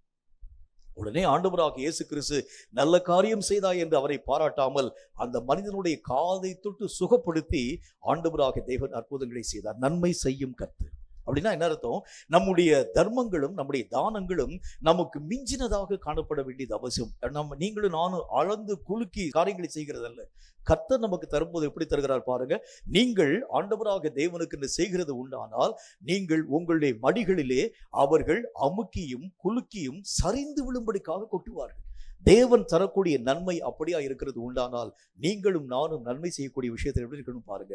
நம்முடைய நன்மை கர்த்தராகிய தேவனுடைய மனதை ஈர்க்கக்கூடிய அளவிற்காக காணப்பட வேண்டியது அவசியம். நாம் செய்யக்கூடிய தர்மங்கள் கர்த்தருடைய மனதை மெய்யாகவே சந்தோஷப்படுத்தக்கூடியதாக விளங்க வேண்டியது அவசியம். கர்த்தராகிய தேவனுடைய மனதை மெய்யாகவே அவருடைய பரிசுத்தமுள்ள நாமத்தை நம் பக்கமாக ஈர்க்கக்கூடியதாக விளங்க வேண்டியது அவசியம். கொர்நேலியு ஆண்டவராகிய தேவனுக்கு கூப்பிடவே இல்லை. ஆண்டவரை நோக்கி அவர் ஜெபிக்கவே இல்லை. அவர் வாட்டுக்கு தானம் பண்ண ஆரம்பிக்கிறார், அவர் வாட்டுக்கு ஜெபம் பண்ண ஆரம்பிக்கிறார். எனக்கு இது வேணும் ஆண்டவர், இந்த ஒரு காரியம் வேணும் ஆண்டவர், இந்த நன்மை வேண்டாம் கேட்கவே இல்லை. ஆனால் கர்த்தராகிய தேவனே கொர்நேலியு செய்த ஒவ்வொரு காரியத்தையும் அறிந்து தம்முடைய தூதனை அனுப்பி ஆண்டவராகிய தேவன் அவனுக்கு நன்மையான காரியங்களை செய்யும் ஒரு தேவனாக விளங்க ஆரம்பித்தார். இன்னைக்கு நீங்களும் நானும் மிகுதியாய் கூப்பிடுகின்றோம். ஆனால் கர்த்தருடைய சமூகத்திலிருந்து ஒரு சத்தமும் நம்முடைய வாழ்க்கையில வரல. நிறைய ஜெபிக்கிறோம், நிறைய கேட்கிறோம், நிறைய உபவாசம் பண்றோம். ஆண்டவர் எனக்கு இதை தாங்க நம்முடைய வாழ்க்கையில ஒரு நன்மை வருகிறதே இல்லை. காரணம் என்ன அப்படின்னா, நம்முடைய ஜெபங்கள் கர்த்தராகிய தேவனை சென்று அடையவே இல்லை. நம்முடைய ஜெபங்கள் ஆண்டவராகிய தேவனை சென்று அடைய வேண்டும் என்று சொன்னால் தேவனுடைய மனதை ஈர்க்கக்கூடிய அளவிற்கு தர்மம் செய்ய படியுங்கள் என்று கர்த்தர் நமக்கு சொல்கின்றார். தர்மம் செய்யக்கூடிய ஒவ்வொரு மனிதனுக்கும் கர்த்தர் சமீபமாய் காணப்படக்கூடிய ஒரு தேவனாய் விளங்குகிறார். உங்களுடைய தர்மம் மனுஷனுடைய பார்வைக்காக அல்ல, மனுஷர்கள் புகழக்கூடிய அளவிற்காக அல்ல, அல்லது மற்ற மக்களுக்கு முன்பதாக எல்லா விதமான மக்களும் மெச்சப்படக்கூடியதற்காக அல்ல. கர்த்தராகிய தேவனால் நீங்கள் புகழப்படக்கூடிய அளவிற்கு தானங்களையும் தர்மங்களையும் அந்தரங்கத்திலே செய்யுங்கள் என்று கர்த்தர் நமக்கு சொல்கிறார். ஊழியங்களை செய்யக்கூடிய மக்களுக்கு செய்யப்படக்கூடிய உதவி, அநேக விதமான ஏழை எளிய மக்களுக்கு நீங்களும் நானும் செய்ய வேண்டிய பணிகள், இப்படி ஒவ்வொரு விஷயத்திலும் தானங்களையும் தர்மங்களையும் செய்ய மறவாதிருங்கள் என்று கர்த்தர் தம்முடைய வசனத்திலே சொல்ல ஆரம்பிக்கின்றார். நல்ல கிரியைகளை செய்யும்படிக்காகத்தான் கர்த்தராகிய தேவன் உங்களையும் என்னையும் உண்டாக்கி வைத்திருக்கிறாரா? அவர் நன்மை செய்யக்கூடிய ஒரு தேவனாக இருக்கிறது மாதிரி நீங்களும் ஒவ்வொரு காரியத்திலும் நன்மை செய்யும் ஒரு மக்களாக விளங்க ஆரம்பித்தால் மட்டும்தான் வேதம் சொல்லுகின்ற நல்ல ஒரு வார்த்தையின் அடிப்படையில் மகிமையான காரியங்களை ஆண்டவராகிய தேவனுடைய சமூகத்திலிருந்து பெற்றுக்கொள்ள நீங்க கூப்பிடாமலே கர்த்தர் உங்களை தேடி வர ஆரம்பிக்கிறதை பார்க்கலாம். நீங்கள் அழைக்காமலே ஆண்டவராகிய தேவனுடைய மகிமை நம்மை சந்திக்கும்படிக்காய் இறங்கி வருகிறதை மெய்யாகவே பார்க்க முடியும். இரண்டாவது ஒரு விஷயத்தை பாருங்க. நம்முடைய தர்மங்கள் எப்படிப்பட்டதாய் காணப்பட வேண்டும் என்று பாருங்கள். மத்தேயு எழுதின சுவிசேஷத்துல அதுல 6வது அதிகாரம் 2வது வசனம் இந்த வார்த்தையை நமக்கு சொல்கிறது. மத்தேயு எழுதின சுவிசேஷம் 6வது அதிகாரம் 2வது வசனம் இந்த வார்த்தையை நமக்கு சொல்கிறது. வாசிக்கிறீங்க கவனிங்க. ஆகையால் நீ தர்மம் செய்யும் போது மனுஷனால் புகழப்படுவதற்கு மாயக்காரரை போல ஆலயங்களிலும் வீதிகளிலும் செய்வது போல உனக்கு முன்பாக தாரை ஊதுவியாதே, அவர்கள் தங்கள் பலனை அடைந்து தீர்ந்ததென்று மெய்யாகவே உங்களுக்கு சொல்லுகின்றேன். கர்த்தருடைய வேதத்தில் ஆண்டவராகிய தேவன் இரண்டாவது ஒரு காரியத்தை சொல்லுகின்றார். எல்லாரும் பார்க்கிற மாதிரி நீங்க எதையும் செய்யாதீங்க. கர்த்தருக்குன்னு செய்யக்கூடிய ஒரு விஷயமா இருக்கிறது உண்டானால் உங்கள் கர்த்தருக்கு மட்டும் அறியக்கூடிய அளவிற்கு காரியங்களை செய்யுங்க. எல்லா ஜனங்களும் பார்க்கக்கூடிய அளவிற்கு நான் இன்னைக்கு ஃபாஸ்டிங் இருக்க போகிறேன். நான் ஏற்கனவே உங்களுக்கு சொன்னது எனக்கு நினைவில் இருக்கிறது. ஒரு முறை நான் கர்த்தருடைய ஊழியத்திற்காக மூணாருக்கு கடந்து போயிருக்கக்கூடிய நேரத்தில் ஒரு சகோதரன் ஒருவர் எனக்கு முன்பதாக கடந்து வந்தார். நான் அவரை முன்பின பார்த்ததில்லை. ஆனால் அவர் என்னை பார்த்து ஒரு வார்த்தை சொன்னால், உங்கள் செய்தியில் நான் கேட்டிருக்கேன் ஐயா, நீங்கள் ஒரே ஒரு காரியத்துக்காக நீங்கள் ஜெபிக்கணும். நான் அநேக விதமான மக்களுக்கு நான் அதாவது இந்த நோட்டீஸ் யாவற்றையும் பிரிண்ட் பண்ணி கொடுக்குறேன். இந்த நோட்டீஸையும் நீங்கள் மெய்யாகவே வாங்கிக் கொள்ளுங்கள். நீங்களும் நிறைய விதமான மக்களுக்கும் இந்த நோட்டீஸை டிஸ்ட்ரிபியூட் பண்ண வேண்டும் என்கிறதை பற்றி சொன்னார். நோட்டீஸில் என்ன எழுதப்பட்டிருக்கு என்று சொல்லி நான் வாசிக்கக்கூடிய நேரத்தில், நான் 40 நாள் உபவாசம் பண்ண போகின்றேன். இந்த 40 நாள் உபவாசத்திற்கு உங்கள் யார் யாருக்கு என்னென்ன விதமான ஜெப குறிப்புகள் உண்டோ ஜெப குறிப்புகளை எழுதி இந்த விலாசத்திற்கு நீங்கள் அனுப்புகிறது உண்டானால் நான் உங்களுக்காக விசேஷமாக ஜெபிப்பேன். இந்த 40 நாளில் முதல் 3 நாட்கள் புசியாமலும் குடியாமலும் நான் ஃபாஸ்டிங் இருப்பேன். மற்ற 21 நாட்கள் கர்த்தருடைய நாமத்தினால 3 வேளை நான் ஃபாஸ்டிங் இருப்பேன். மீதி இருக்கக்கூடிய எஞ்சிய நாட்கள் கர்த்தருடைய நாமத்தினால 2 வேளை மட்டும் சாப்பிட்டு 1 வேளை நான் சாப்பிடாமல் ஃபாஸ்டிங். இதனுடைய பலன் என்ன ஆயிடுச்சுன்னு பாருங்க. எல்லா பலனும் அடைஞ்சாச்சு. எல்லா மக்களும் அவரை பார்த்து என்ன சொல்லுவாங்க, நல்லா ஃபாஸ்டிங் இருக்கக்கூடிய மனுஷங்க 3 நாள் புசியாமலும் குடியாமலும் ஃபாஸ்டிங் இருக்க போறாராம். 21 நாள் ஆண்டவருடைய நாமத்தினால 3 வேளை உபவாசிக்க போகிறாராம். மீதி இருக்கக்கூடிய எஞ்சிய நாட்கள் 40 நாள்ல மீதி இருக்கக்கூடிய எஞ்சிய நாட்கள் கர்த்தருடைய நாமத்தினால 2 வேளை சாப்பிடாமல் அவர் ஃபாஸ்டிங் இருக்க போகிறார். எவ்வளவு வைராக்கியமான மனிதர்! பலன் வந்துருச்சு. கர்த்தர் சொல்லக்கூடிய வார்த்தையின்படி நீங்கள் எதை செய்தாலும் அந்தரங்கத்தில் பார்க்கும் உங்கள் பிதாவுக்கும் நாளை செய்யுங்க. வெளியரங்கமாய் மனுஷர் பார்வைக்காக நீங்கள் எந்த ஒரு காரியத்தை செய்யாதீங்க. நான் ஜெபிக்கிறேன்னு சொல்லிட்டு போகாதீங்க. நான் கர்த்தருடைய நாமத்தினால ஃபாஸ்டிங் இருக்க போறேன் என்கிற வார்த்தையை பற்றி பேசிட்டு போகாதீங்க. வேதம் சொல்கிறதை போல அந்தரங்கத்தில் பார்க்கக்கூடிய உங்கள் பிதாவுக்கு முன்பதாக நீங்கள் எவைகளையும் செய்ய மெய்யாகவே உங்களுடைய மனதை நீங்கள் திசை திருப்ப ஆரம்பிக்கிறது உண்டானால் தேவனுடைய மனதினாலே பரிபூர்ணமான நன்மைகளை தடையில்லாமல் உங்கள் வாழ்க்கையிலே பெற்றுக்கொள்ள முடியும் என்கிறதில் சந்தேகம் ஒன்றுமில்லை. இன்னொரு ஒரு காரியத்தை கர்த்தருடைய வேதம் மற்றும் ஒரு வார்த்தை நமக்கு சொல்கிறது. 2 கொரிந்தியரின் புஸ்தகத்துல 9வது அதிகாரம் 13வது வசனம் இந்த வார்த்தை நமக்கு சொல்கிறது. 2 கொரிந்தியரின் புஸ்தகம் அதுல 9வது அதிகாரம் 13வது வசனத்தை வாசிக்கிறேன். அதை சொல்லுது பாருங்க. நம்ம தர்மம் பண்ணுகிறது எப்படி இருக்க வேண்டும் என்று ஆண்டவராகிய தேவன் தம்முடைய வசனத்திலே சொல்கிறார் என்று பாருங்கள். அவர்கள் இந்த தர்ம சகாயத்தினால் ஆகிய நன்மையை அனுபவித்து நீங்கள் கிறிஸ்துவின் சுவிசேஷத்தை கீழ்ப்படிதலோடே அறிக்கையிடுகிறது நிமித்தமும் தங்களுக்கு மற்ற அனைவருக்கும் நீங்கள் உதாரத்துவமாய் தர்மம் செய்கிறது நிமித்தமும் அவர்கள் தேவனை மகிமைப்படுத்தி. தர்மம் செய்யக்கூடிய விஷயத்துல, தானம் பண்ணக்கூடிய விஷயத்துல சோர்ந்து போகாம நம்ம நற்கிரியைகளை செய்யணுமா. ஆண்டவராகிய தேவன் சொல்லுகின்றார், எல்லா இடங்களிலும் சோர்வு இல்லாமல் நீங்களும் நானும் கர்த்தராகிய தேவனுடைய காரியங்களை செய்யக்கூடிய பணிகள்ல அல்லது ஊழியங்களை தாங்கக்கூடிய விஷயத்துல, தர்மம் பண்ணக்கூடிய விஷயத்துல சோர்வு இல்லாம எனக்கு 2 நாள் நல்லா இருந்துச்சுங்க 3 நாள் என்னால இந்த ஒரு காரியத்தை செய்ய இல்ல. சோர்வு இல்லாமல் இந்த ஒரு காரியத்தை நீங்கள் செய்ய ஆரம்பித்தால் மட்டும்தான் தேவனாகிய கர்த்தரால் அங்கீகரிக்கப்பட்ட தர்ம ஒரு மக்களாக நீங்களும் நானும் காணப்பட முடியும். உங்க தர்மத்தை ஆண்டவராக தேவன் நினைவு கூற வேண்டும் என்றால் சோர்வு இல்லாமல் இந்த ஒரு காரியத்தை செயல்படுத்த வேண்டியது அவசியம் என்று கர்த்தருடைய வேத புத்தகத்தில் வாசிக்கிறோம். ஒரு நல்ல ஒரு தேவனுடைய ஊழியக்காரர் தன்னுடைய அனுபவ சாட்சியை தன்னுடைய செய்தியிலே இவ்விதமாய் பேச ஆரம்பித்தார். ஒரு தடவை மிஷனரி ஃபீல்டுக்கு அவர் தன்னுடைய நண்பரை பார்க்கும்படிக்காய் கடந்து போயிருந்தார். பார்க்கக்கூடிய நேரத்தில் நண்பர் அவருக்கு முன்பதாக வரக்கூடிய திடீர்னு சொல்லி இவர் சர்ப்ரைசிங் விசிட்டாக உள்ள போயிட்டார்.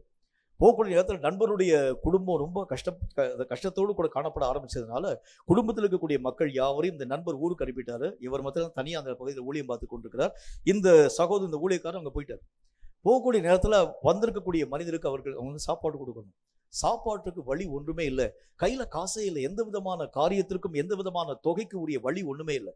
கையில கொஞ்சோண்டு மாவு மாத்திரம் தான் இருந்தது. அதாவது வச்சிருக்கக்கூடிய அந்த கோதுமை மாவை வைத்து ஏதாகிலும் ஒரு காரியத்தை செய்து சாப்பிடலாம் என்று சொல்லி அந்த சகோதரன் சொன்னார், நம்ம சப்பாத்தி போடலாமா இல்லாட்டி நம்ம கோதுமை தோசை ஊற்றலாமான்னு சொல்லி கேட்டார். சப்பாத்தி இப்போ கொஞ்சம் ஹார்டா இருக்குங்க, ஒரு தோசை வேணா ஊற்றலாமான்னு சொல்லி கோதுமை தோசையை ஊற்றினார்கள், அவ்வளவுதான். ஆனால் தோசைக்கு ஊற்றுகிறதுக்கு எண்ணெய் கிடையாது, வாங்குற காசு கிடையாது. அதன் பின்பதாக அந்த ஊழியக்காரர் இவ்விதமாக எழுத ஆரம்பிக்கிறார். அந்த தோசையை நாங்கள் மெய்யாகவே சாப்பிடும்படிக்காக கல்லே இருந்து எடுக்கிறதுக்காக ரொம்ப பிரயாசப்பட்டு வரவே இல்லை. கடைசியில் அந்த கல்லை கீழே இறக்கி வைத்து நானும் அவரும் ஒவ்வொரு பகுதியாக பிச்சு சாப்பிட ஆரம்பிச்சோம். இதை சொல்லிவிட்டு அவர் என்ன விதமான வார்த்தையை சொல்லுகின்றார், மிஷினரிகளை தாங்குகிறேன் என்று சொல்லக்கூடிய அநேக விதமான மக்கள் நிறைய தங்கள் கரங்களை முடக்க ஆரம்பிச்சதுனால இன்றைக்கு நிறைய ஊழியர்கள் அங்கே பட்டினியும் பஞ்சமுமாய் கிடக்க ஆரம்பிக்கிறார். அப்ப ஆண்டவருடைய வசனம் என்ன வார்த்தையை சொல்லுது, கொடுக்கிறவன் உற்சாகமாய் காரியங்களை செய்யுங்க. எல்லா விதமான விஷயங்களை நீங்களும் நானும் மிகுதியாக ஆண்டவருடைய நாமத்தினால எல்லா விதமான தன்மைகளை நீங்களும் நானும் உறுதிப்பட நாம் செயல்படுத்த ஆரம்பித்தால் மட்டும்தான் இந்த நிலைகளை கர்த்தராகிய தேவன் அங்கீகரிக்க ஆரம்பிக்கிறார். நிறைய நேரங்கள்ல நீங்களும் நானும் சில விஷயங்களை நம்ம செய்ய ஆரம்பிச்சோம். திடீரென்று சொல்லி நீங்கள் செய்யக்கூடிய அந்த காரியங்கள் யாவற்றையும் நிறுத்துகிறது உண்டானால் ஊழியர்களுடைய நிலைகள் எப்படியாய் மாற்றப்பட ஆரம்பிக்கும் யோசிச்சு பாருங்க. நிறைய ஊழியக்காரர்கள் இந்த நாட்கள்ல ஏராளமான இடங்களை நோக்கி எங்கும் அங்கும் அலைந்து திரிகிறதுக்கு காரணம் அதுதான். நிறைய ஜனங்கள் அநேக விதமான ஆவிக்குரிய மக்கள் தங்கள் கரங்களை முடக்க ஆரம்பிக்கிறது உண்டானால் ஊழியர்களுடைய ஊழியங்கள் நிறுத்தப்பட ஆரம்பிக்கிறதை பார்க்கிறோம். தர்மம் செய்யக்கூடிய ஒவ்வொரு மனிதருக்கும் கர்த்தர் சொல்லக்கூடிய வார்த்தையின் அடிப்படையில் உதாரத்துவமாய் செய்யுங்கள், உற்சாகமாய் செய்யுங்கள், தடைகள் இல்லாமல் நீங்கள் செயல்படுத்த ஆரம்பித்தால் மட்டும்தான் தேவன் அந்த தர்மங்களை அங்கீகரிக்கும் ஒரு தேவனாக விளங்க ஆரம்பிக்கிறார். அப்ப நம்ம எந்த ஒரு காரியத்தை செயல்படுத்த ஆரம்பித்தாலும் வசனத்தில் நம்ம பார்க்கிறோம், எதை நாம் செய்ய ஆரம்பித்தாலும் உற்சாகமா நம்ம செய்யணும். எதை நாம் செய்ய ஆரம்பித்தாலும் உதாரத்துவமாக நம்ம செயல்படுத்த ஆரம்பிக்க வேண்டும்.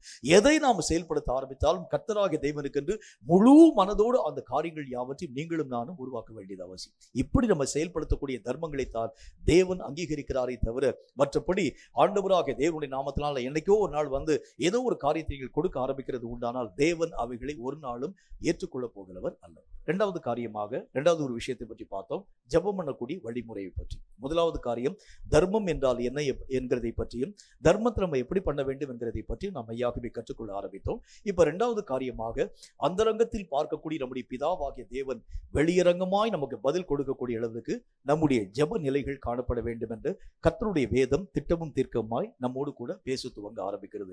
நம்முடைய ஜெப வாழ்க்கையை பற்றி கர்த்தர் என்ன வார்த்தையை சொல்கிறார் என்று பாருங்கள். நம்முடைய ஜெபம் எப்படிப்பட்டதாக இருக்க வேண்டும் என்று பாருங்கள். அப்போஸ்தலர் நடபடிகள்ல 16வது அதிகாரம் அதுல 25வது வசனம் இந்த வார்த்தையை நமக்கு சொல்கிறது. அப்போஸ்தலர் 16வது அதிகாரம் 25வது வசனம் இந்த வார்த்தையை சொல்கிறது. வாசிக்கிற கவனிங்க, அது என்ன விதமான வார்த்தையை நமக்கு சொல்கிறது என்று பாருங்கள். நடு ராத்திரியிலே பவுலும் சீலாவும் ஜெபம் பண்ணி தேவனை துதித்து பாடினார்கள். காவலில் வைக்கப்பட்டவர்கள் அதை கேட்டுக்கொண்டார்கள். தொடர்ந்து வாசிக்கிறேன். சடுதியிலே சிறைச்சாலையின் அஸ்திபாரங்கள் அசையும்படியாக பூமி மிகவும் அதிர்ந்து உடனே கதவுகள் திறவுள்ளது, எல்லாருடைய கட்டுக்களும் கலன்று போயிற்று.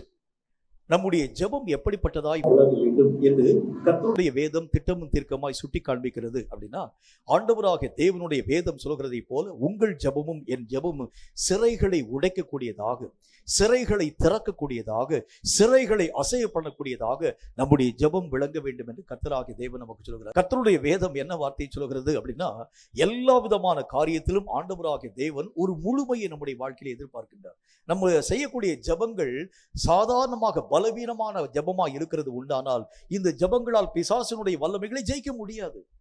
நம்முடைய ஜெபங்கள் சரிவர இயக்கம் இல்லாத ஒரு ஜெபங்களாக இருக்கிறது உண்டானால் இந்த ஜெபத்தை பயன்படுத்தி கர்த்தராகிய தேவன் எழுப்புதலின் அலையை தேசத்திலே மெய்யாகவே தர முடியாது. ஜெபம் நம்ம எத்தனையோ விதமான காரியங்களை நம்ம செயல்படுத்த ஆரம்பித்தாலும் கூட கிரியைகள் நடப்பியாத ஜெபத்தினால் பிரயோஜனம் ஒண்ணுமே கிடையாது. நிறைய பேர் இன்னைக்கு நம்ம செய்யக்கூடிய ஜெபம்னா எப்படி நம்ம ஜெபம் பண்ண ஆரம்பிக்கிறோம், கிரியைகள் செய்யாத ஒரு ஜெபமா. எனக்கே அந்த ஜெபத்தில் நம்பிக்கை இல்லை, எனக்கே அந்த ஜெபத்தின் மேல ஒரு விசுவாசம் இல்லை. இந்த ஜெபம் கர்த்தராகிய தேவனால் அங்கீகரிக்கப்படுமா படாதா என்கிறதை பற்றி என்னாலே முடிவு செய்ய முடியாத ஒரு ஜெபத்தின் ஊடாக நான் கடந்து போக ஆரம்பிக்கிறேன். இப்ப கர்த்தர் என்ன வார்த்தையை நமக்கு சொல்கிறார் அப்படின்னா, உங்களுடைய ஜெபம் என்னுடைய ஜெபம் முதல் வேலை அது கிரியைகளை நடப்பிக்கும் ஜெபமாக விளங்க வேண்டியது அவசியம். எப்படிப்பட்ட கிரியைகளை செய்ய வேண்டியது அவசியம்? கட்டுக்களை உடைய பண்ணக்கூடியதாக, சிறை கதவுகளை முறைய பண்ணக்கூடியதாக நம்முடைய ஜெப நிலைகள் முதல் காரியம் காணப்பட வேண்டும். கர்த்தருடைய வேத புத்தகத்துல ஜெபம் என்கின்ற ஆயுதத்தை கர்த்தராகிய தேவன் எதற்காக நம்முடைய கரங்களிலே தந்திருக்கிறார்? ரெண்டு விஷயம். ஒன்று, நம்முடைய சிறையிருப்பும் அகன்று போக வேண்டும், மற்றவருடைய சிறை கதவுகளையும் உடைக்கணும்.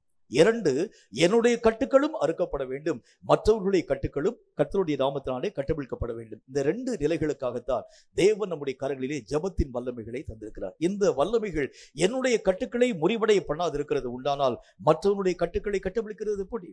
என்னுடைய சிறைகளை அந்த ஜெபம் உடைய பண்ணாது இருக்கிறது உண்டானால் மற்றவனுடைய சிறை கதவுகளை இந்த ஜெபமானது மையாகவே முறிக்கிறது எப்படி? அப்படினுடைய ஜெபம் வல்லமை பெற்ற ஒரு ஜெபமாக, கிரியைகளை நடப்பிக்கக்கூடிய ஒரு ஜெபமாக, விசுவாசத்திலே உறுதியான ஒரு ஜெபமாக. ஒரு ஜெபம் பண்ணா கூட அந்த ஜெபத்தினுடைய முழு மகிமையை பெறக்கூடிய அளவிற்கு நீங்களும் நானும் இயங்க ஆரம்பித்தால் மட்டும்தான் அந்த ஜெபத்துக்குரிய முழு பலனை நாம் நம்முடைய வாழ்க்கையிலே தடையில்லாமல் பெற்றுக்கொள்ள முடியும். இயேசு கிறிஸ்து செய்த ஜெபத்தை பாருங்க, பரலோகத்தை அசையப்படக்கூடிய ஜெபத்தை கர்த்தராகிய தேவன் செயல்படுத்த ஆரம்பித்தார்.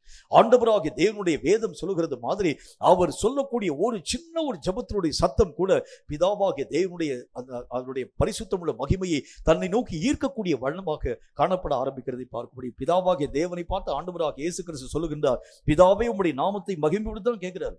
வானத்திலிருந்து உடனே ஒரு சத்தம் ஒன்று உருவாக்கப்பட்டது, என் நாமத்தை மகிமைப்படுத்தினேன், இன்னும் மகிமைப்படுத்துவேன். லாசருவை உயிரோடு கூட எழும்பப்படக்கூடிய நேரத்தில் பிதாவாகிய தேவனை பார்த்து இயேசு கிறிஸ்து ஒரே ஒரு வார்த்தையை தான் சொல்ல ஆரம்பித்தார். ஆண்டவராகிய தேவனுடைய நாமத்தினாலே இந்த லாசருவை பார்த்து லாசருவே வெளியே வான்னா ஒரு வார்த்தை சொல்ல ஆரம்பித்தார். முதல்ல ஜெபம் மட்டும் ஒரு வார்த்தை சொல்லுகின்றார், அவ்வளவுதான். அந்த ஜெபம் கர்த்தருடைய நாமத்தினாலே பிதாவாகிய தேவனையும் சந்தித்து லாசருவுக்கு இழந்து போன உயிரையும் திரும்ப தந்து சிறை கதவுகளிலே நின்று லாசருவை உயிரோடு கூட எழுப்பி வர பண்ணக்கூடிய அளவிற்காக வல்லமை பெற்றதாய் விளக்க ஆரம்பித்தது. என்னுடைய ஜெபமும் உங்களுடைய ஜெபமும் எப்படிப்பட்டதாய் காணப்பட வேண்டும் அப்படின்னா, கிரியைகளை நடப்பிக்கக்கூடிய வண்ணமாய் காணப்பட வேண்டியது அவசியம். ஆரம்ப நாட்கள்ல பல எழுப்புதல் ஊழியக்காரர்களாக காணப்படக்கூடிய நிறைய ஜனங்கள், அதுல ஒரு முக்கியமான ஒரு ஊழியக்காரரை பார்த்து சில ஜனங்கள் கேட்டாங்க, நாங்களும் உங்களுடைய காலத்துல ஊழியம் பார்க்கக்கூடிய மக்களாக இருக்கிறோமே, எங்க ஊழியத்தில எல்லாம் எந்த விதமான மாற்றம் வருகிறதே இல்லை, மக்கள் ரட்சிக்கப்படுகிறது இல்லை, மக்கள் ஆண்டவராக தேவனை நோக்கி மனம் திரும்பக்கூடிய ஒரு மக்களாக தங்களுடைய வாழ்க்கையை ஒப்புக் கொடுக்கக்கூடியவர்களும் கிடையாது. ஆனா உங்களுடைய கூட்டத்துல ஒரு கூட்டத்திலே ஏறக்குறைய 10,000 15,000 பேர் ஒரே நாளில் ரட்சிக்கப்படுகிறார்களே, காரணம் என்னன்னு கேட்டேன். ஒரே ஒரு காரணம் தான், நான் கர்த்தருடைய சமூகத்தை நோக்கி ஜெபிக்கக்கூடிய ஜெபங்கள்ல எத்தனை ஜெபத்தை நான் கொண்டு போவேனோ அத்தனை ஜெபத்திற்கு உரிய பதில் இல்லாமல் திரும்பியே வரமாட்டேன்னு சொல்லுவார். இதுதான் ஜெபத்துல நீங்களும் நானும் செய்ய வேண்டிய ஒரு முக்கியமான ஒரு ரகசியம். ஒரு ஜெபத்தை கொண்டு ஆண்டவருடைய சமூகத்திலே கொண்டு போனேன்னா அதனுடைய பலனை பெறாம வரக்கூடாது. இதுதான் இயங்கக்கூடிய ஒரு ஜெபமாக நினைவு கூறப்படக்கூடியதாய் காணப்பட ஆரம்பிக்கிறது. அப்ப நம்முடைய ஜெப வாழ்க்கையில ஆண்டவராக தேவன் எதை எதிர்பார்க்கிறார் அப்படின்னா, பலன் கொடுக்கக்கூடிய ஜெபம்னா எப்படி இருக்க வேண்டும்? இயங்கும் ஜெபமாய் காணப்பட வேண்டும். கர்த்தரை கிரியை செய்யக்கூடிய அளவிற்கு நம்முடைய ஜெபம் கர்த்தரை இயக்கும் ஒரு ஜெபமாக விளங்க ஆரம்பித்தால் மட்டும்தான் இந்த ஜெபத்தினுடைய முழு மகிமையை உங்களாலும் என்னாலும் தடை இல்லாமல் பெற்றுக்கொள்ள முடியும். ஜெபத்தினுடைய 2வது பரிமாணத்தை பற்றி பாருங்க. கர்த்தருடைய வேதம் என்ன வார்த்தை நமக்கு சுட்டி காண்பிக்கிறது என்று சொல்லி கர்த்தருடைய வசனம் சொல்லக்கூடிய வார்த்தையை பாருங்க. அப்போஸ்தலர் நடபடிகள்ல அதுல 10வது அதிகாரம் 9, 10 ஆகிய வசனங்கள் இந்த வார்த்தையை நமக்கு சொல்கிறது. அப்போஸ்தலர் 10வது அதிகாரம் 9, 10 ஆகிய வசனங்கள் இந்த வார்த்தையை சொல்கிறது. கொஞ்சம் நிதானம் வாசிக்க கவனிங்க. அவன் மிகுந்த பசி அடைந்து சாப்பிட மனதாயிருந்தான். அதற்கு அவர்கள் ஆயத்தம் பண்ணுகையில் அவன் ஞான திருஷ்டி அடைந்து, 11வது வசனம், வானம் திறந்திருக்கிறதையும் 4 முனைகளும் கட்டப்பட்ட பெரிய துப்பட்டியை போல ஒரு விதமான கூடு தன்னிடத்தில் இறங்கி தரையில் விடப்பட்டிருக்கிறதாகவும் அவனுடைய கண்கள் பார்த்தது. பசியாக காணப்படக்கூடிய பேதுரு, பசிக்காக ஜனங்கள் ஆயத்தப்படுத்திட்டு இருக்கிறாங்க. நீங்களும் நானுமாக காணப்படுகிறதுனால பசிக்கு ஆயத்தப்படக்கூடிய நேரத்துல எதையாச்சும் அரிசியை தூக்கி தின்றுவோம், ஏதாச்சும் ஒரு பருப்பு தூக்கி தின்றுவோம், ஏதாச்சும் ஒரு காரியத்தை செஞ்சிருவோம். இவர் பசியா இருக்கக்கூடிய நேரத்துல என்ன ஒரு காரியத்தை செய்கிறார்? தன்னுடைய பசி மேலிடக்கூடிய நேரத்துல கூட பசியை அவர் முக்கியத்துவமாக நினைவு கூறாமல், நீங்க சமையல் பண்ணுங்க, நான் கர்த்தராகிய தேவனுடைய சமூகத்திலே ஜெபிக்கும்படிக்காக போயிட்டு வர்றேன். அப்போ அந்த ஒரு சின்ன ஒரு கேப்ல தன்னுடைய தேவைகள் சந்திக்கப்படாத இருக்கக்கூடிய நேரத்துல கூட, தனக்கு முக்கியமான தேவை காணப்படக்கூடிய நேரத்துல கூட ரொம்ப மிகுந்த அந்த வசனத்துல என்ன போடுவாரு? மிகுந்த பசியா இருக்கக்கூடிய நேரத்துல, அவரால் கண்ட்ரோல் பண்ண முடியாத அந்த ஒரு பசியா இருக்கக்கூடிய நேரத்துல கூட பசியை காட்டிலும் ஜெபத்தை அவர் முக்கியத்துவப்படுத்தக்கூடியவராய் விளங்க ஆரம்பிச்சார். அப்ப ஜெபத்துல மிகுந்த பலன்களை நீங்கள் பெற வேண்டும் என்றால் நம்முடைய வாழ்க்கையிலே காணப்படக்கூடிய முக்கியத்துவமான காரியங்களை காட்டிலும் ஜெபம் அதிக பிரதான பங்கு வகிக்கணும், முக்கியத்துவமாக காணப்பட வேண்டியது அவசியம். ஆண்டவருடைய வேதத்துல நம்ம அநேக விதமான மக்கள் ஜெபத்துல பல விதமான நன்மைகளை பெற்றதுக்கு என்ன காரணம் தெரியுமா? அவர்கள் ஜெபத்தை காட்டிலும் உலகத்தை அதிகமா நேசிக்கக்கூடிய ஒரு மக்களா இல்லை, ஜெபத்தை காட்டிலும் தங்களுடைய தேவைகளை அதிகமா நேசிக்கக்கூடிய மக்களா அல்ல, அவர்கள் தேவைகளை காட்டிலும் கர்த்தருடைய சமூகத்திலே காத்திருக்கிறதை அதிகமாய் வாஞ்சிக்கக்கூடிய ஒரு மக்களாய் விளங்க ஆரம்பிச்சார். எல்லா நாளிலும் கர்த்தருடைய சமூகத்திலே 24 மணி நேரம் எவ்வளவுக்கு எவ்வளவு நேரம் அவருடைய வாழ்க்கையிலே கொடுக்கப்பட ஆரம்பிக்கிறதோ அவ்வளவு நேரம் அவர்கள் ஜெபத்திலே செலவு பண்ணும் ஒரு மக்களாக, கர்த்தராகிய தேவனோடு கூட இசைவுபடுத்தப்பட்ட ஒரு மக்களாக, தங்களுடைய நிலைகள் யாவற்றையும் அவர்கள் ஆசரிக்கக்கூடிய ஒரு மக்களாய் விளங்க ஆரம்பிச்சாங்க. அப்ப அவங்க வாழ்க்கையில வெற்றியினுடைய ஊடாக கடந்து போனதுக்கு என்ன காரணம் என்று சொன்னால் ஒரே ஒரு விஷயம்தான், தங்களுடைய வாழ்க்கையினுடைய தேவைகளை காட்டிலும் ஜெபம் பிரதானமானது என்பதை அவர்கள் தங்கள் வாழ்க்கையிலே புரிந்து கொள்ள ஆரம்பிச்சாங்க. இன்னைக்கு நம்முடைய வாழ்க்கையில நம்முடைய ஜெபங்களை காட்டிலும் தேவைகள் பிரதானமானது இருக்கிறதை பற்றி நம்ம யோசிக்கிறோம். ஆனால் இது தவறு. எல்லா தேவைகளை காட்டிலும் ஜெபம்தான் என்னுடைய வாழ்க்கையிலே பிரதான பங்கு வகிக்கக்கூடியது. நிறைய விதமான மதத்தை சார்ந்திருக்கக்கூடிய மக்களை பார்க்கலாம். அவங்களுடைய முக்கியமான அந்த ஜெப நேரத்திற்கு மற்ற எந்த விதமான காரியத்தை அவங்க விட்டு கொடுக்கவே மாட்டாங்க. சில மக்களுடைய வைராக்கியத்தை நீங்க பார்த்தீங்கன்னா உண்மையிலேயே ஆச்சரியமா இருக்கிறத பார்க்க முடியும். அவங்களுடைய நிலைகளை நீங்கள் பார்க்க ஆரம்பிக்கிறது உண்டானா அந்த சரியான நேரம் குறிப்பிடப்படக்கூடிய அதாவது தங்களுடைய அந்த ஜெப நேரம் என்று வைத்துக் கொள்ளுங்கள். அந்த ஜெப நேரத்திலே எத்தனை வியாபாரங்கள் அவருடைய வாழ்க்கையிலே வர ஆரம்பித்தாலும் வியாபாரத்துக்கு கூட வந்து இம்பார்ட்டன்ஸ் கொடுக்கவே மாட்டாங்க. அந்த ஜெபத்தை முடிச்சுட்டு தான் அடுத்த விதமான காரியங்களின் ஊடாக கடந்து போகிறத பார்க்க முடியும். ஆனா இன்னைக்கு நம்முடைய வாழ்க்கையில் அப்படிலாம் இல்லை. அநேக விதமான காரியங்கள் என்னுடைய வாழ்க்கையிலே வரக்கூடிய நேரத்துல ஜெபத்தை தூக்கி தூர வச்சுட்டு நான் அத்தனை விதமான காரியங்களை முடிச்சுட்டு பின்பு நான் வந்து ஜெபிக்கக்கூடிய அந்த ஜெபத்தினால் தான் மிகுந்த பலன்களை என்னுடைய வாழ்க்கையிலே பெற முடிகிறது இல்லை. அந்த ரங்கத்தில் பார்க்கக்கூடிய என்னுடைய பிதா வெளியரங்கமாய் பலன்களை தர வேண்டும் என்றால் வேதம் சொல்லக்கூடிய 2வது காரியத்தை ஆண்டவராகிய தேவனுடைய வசனம் சொல்கிறது. ஆண்டவராகிய தேவனுக்கு முன்பதாக மனப்பூர்வமாய் விருப்பத்தோடு ஜெபிக்க பழகுங்கள் என்று கர்த்தர் நமக்கு சொல்கிறார். தேவைகளை காட்டிலும் ஜெபம் ரொம்ப முக்கியத்துவம் வாய்ந்தது. எல்லா விதமான சூழ்நிலைகளை காட்டிலும் ஜெபம் நமக்கு முக்கியத்துவம் வாய்ந்தது. எல்லா விதமான நிலைகளை காட்டிலும் இந்த ஜெபம் தான் நம்முடைய வாழ்க்கையிலே பிரதான பங்கு வகிக்கக்கூடிய வல்லமை பெற்றது என்பதை கற்றுக்கொள்ள வேண்டியது அவசியம். ஒரு சம்பவத்தை நான் மெய்யாகவே கேள்விப்பட்ட ஒரு சம்பவத்தை உங்களுக்கு சொல்ல வேண்டியது அவசியம். மறைந்த தேவனுடைய மனிதர் சகோதரன் டிஜிஎஸ் தினகரன் ஐயா ஒரு முறை கோயம்புத்தூர் பகுதிக்கு கர்த்தருடைய ஊழியத்திற்காக கடந்து போன அந்த காலங்கள், கோயம்புத்தூர்ல வந்து ஒரு சகோதரி ஒவ்வொரு முறையும் அதாவது சகோதரன் தினகரனுக்கு வந்து தன்னுடைய அதாவது இந்த லெட்டர்ல வந்து எழுதுவாங்க, கடிதம் எழுதுவாங்க. ஐயா, எங்க பகுதிக்கு நீங்க வந்தீங்கன்னா ஒரு முறை எங்கள் வீட்டுக்கு வந்து அதாவது பரிசுத்தவானுடைய பாதம் எங்களுடைய வீட்டில் பட வேண்டும் என்று ஆசைப்படுகிறோம். ஒரு முறை எங்கள் வீட்டில் வந்து ஒரே ஒரு 2 நிமிஷம் நீங்க ஜெபிச்சுட்டா போதும், எங்களுடைய தேவைகள் எல்லாம் சந்திக்கப்படும் என்று சொல்லி எங்களுக்கு ரொம்ப சந்தோஷம். என்றைக்காகிலும் ஒரு முறை இந்த பக்கம் வந்தீங்கன்னா ஒரு முறை தயவு செய்து அதாவது எங்களுடைய வீட்டுக்கு நீங்கள் வர வேண்டும் என்கிறதை பற்றி ஒவ்வொரு முறையும் லெட்டர் எழுதுவாங்க. ஒவ்வொரு முறையும் தங்களுடைய ஒவ்வொரு பிரச்சனைக்காக ஜெபிக்கும்படிக்காக எழுதக்கூடிய லெட்டர்ல கடைசி இறுதி வாசகம் இதுவாக தான் இருக்கும். என்றைக்காக நீங்க கோயம்புத்தூருக்கு வருகிறது உண்டானால் ஒரு முறை எங்கள் வீட்டுக்கு வந்து நீங்க விசிட் பண்ண வேண்டும். ஒரு முறை அவருக்கு அந்த கோயம்புத்தூருக்கு போக வேண்டிய ஒரு சூழ்நிலை, கர்த்தருடைய ஊழியத்திற்காக கடந்து போகக்கூடிய சூழ்நிலை. அதாவது காலையில் 10 மணிக்கு அவருக்கு கூட்டம். 10 மணிக்கு முன்பதாக சீக்கிரமாகவே அவர் வந்து ஆயத்தப்பட்டு விட்டார். ஆயத்தப்படக்கூடிய நேரத்தில் பக்கத்தில் இருக்கக்கூடிய மக்களை பார்த்து கேட்டாங்க, இந்த ஒரு விலாசம் எங்க இருக்குன்னு கேட்டார் சகோதரன்.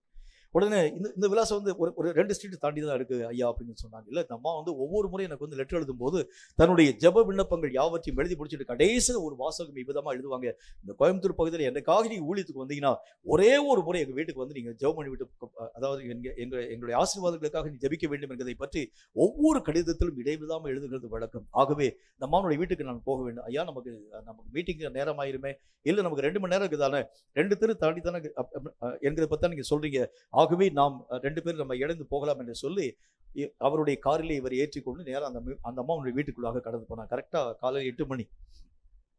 உள்ளே போகக்கூடிய நேரத்தில் காலிங் பெல்லை சகோதரன் டிஜிஎஸ் தினகரன் அடித்தார். அங்கு இருக்கக்கூடிய அதாவது அந்த அம்மாவுடைய மகள் வந்து ஓடி வந்து கதவை திறந்தாள். திறக்கக்கூடிய நேரத்தில் உடனே சகோதரன் டிஜிஎஸ் தினகரன், அம்மா நான் தான் அதாவது இது தினகரன் வந்திருக்கிறேன். ஐயா, எங்களுக்கு தெரியும் உங்களுடைய எல்லா விதமான செய்தி நான் வந்து விடாமல் கேள்விப்படக்கூடிய இருக்கும். எங்கள் அம்மாவுக்கு ரொம்ப சந்தோஷமா இருக்கும். உங்களை பார்த்துட்டா எங்கள் அம்மாவுடைய மனசு அவ்வளோ பெரிய சந்தோஷப்படக்கூடியதாக விளங்க ஆரம்பிக்கும். சரிம்மா, நீ வந்து சீக்கிரமா உங்க அம்மாவை வந்து அழைக்க வேண்டும், நான் ஜெபித்து முடித்து விட்டு பின்பு நான் கடந்து போக வேண்டும். ஐயா, தயவு செய்து மன்னித்துக் கொள்ளுங்கள், 8 மணி முதல் 9 மணி வரை எங்க அம்மாவுடைய ஜெப நேரம். இடியே விழுந்தா கூட எந்திரிக்க மாட்டாங்க, ரூம் கதவை தட்டினா கூட எதிர்த்து விட மாட்டாங்க. 8 மணிலிருந்து 9 மணி வரைக்கும் எங்க அம்மாவுடைய அறையை நாங்கள் மெய்யாகவே தட்டக்கூடாது என்பது எங்க அம்மா எங்களுக்கு போடக்கூடிய கண்டிஷன். 9 மணி வரைக்கும் தயவு செய்து எங்களுக்காக நீங்கள் வெயிட் பண்ண வேண்டும் என்று சொல்லி சகோதரி அந்த பெண் கேட்க ஆரம்பிச்சாங்க.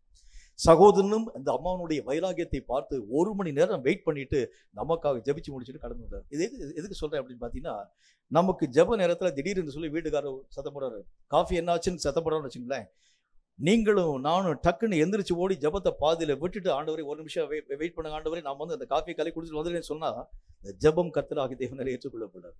ஜபம் என்று சொன்னால் ஒரு முழு மனதோடு கூட நம்முடைய அந்த அப்போஸ்தலனை பார்க்கிறோம், மிகுந்த பசி அடைந்து சாப்பிடுகிறதுக்கு மனதாய் காணப்படக்கூடிய ஒரு நேரம். அவருக்கு முக்கியமான தேவை இப்ப சாப்பாடு தான். அந்த சாப்பாட்டுக்காக ஏசா தன்னுடைய சிரேஷ்டபுத்திர பாகத்தை விட்டு போட்டாராம். அந்த அளவுக்கு ஒரு பசி ஒரு மனுஷனுடைய வாழ்க்கையை எவ்வளவு தூரம் கஷ்டப்படுத்தக்கூடியது பாருங்க.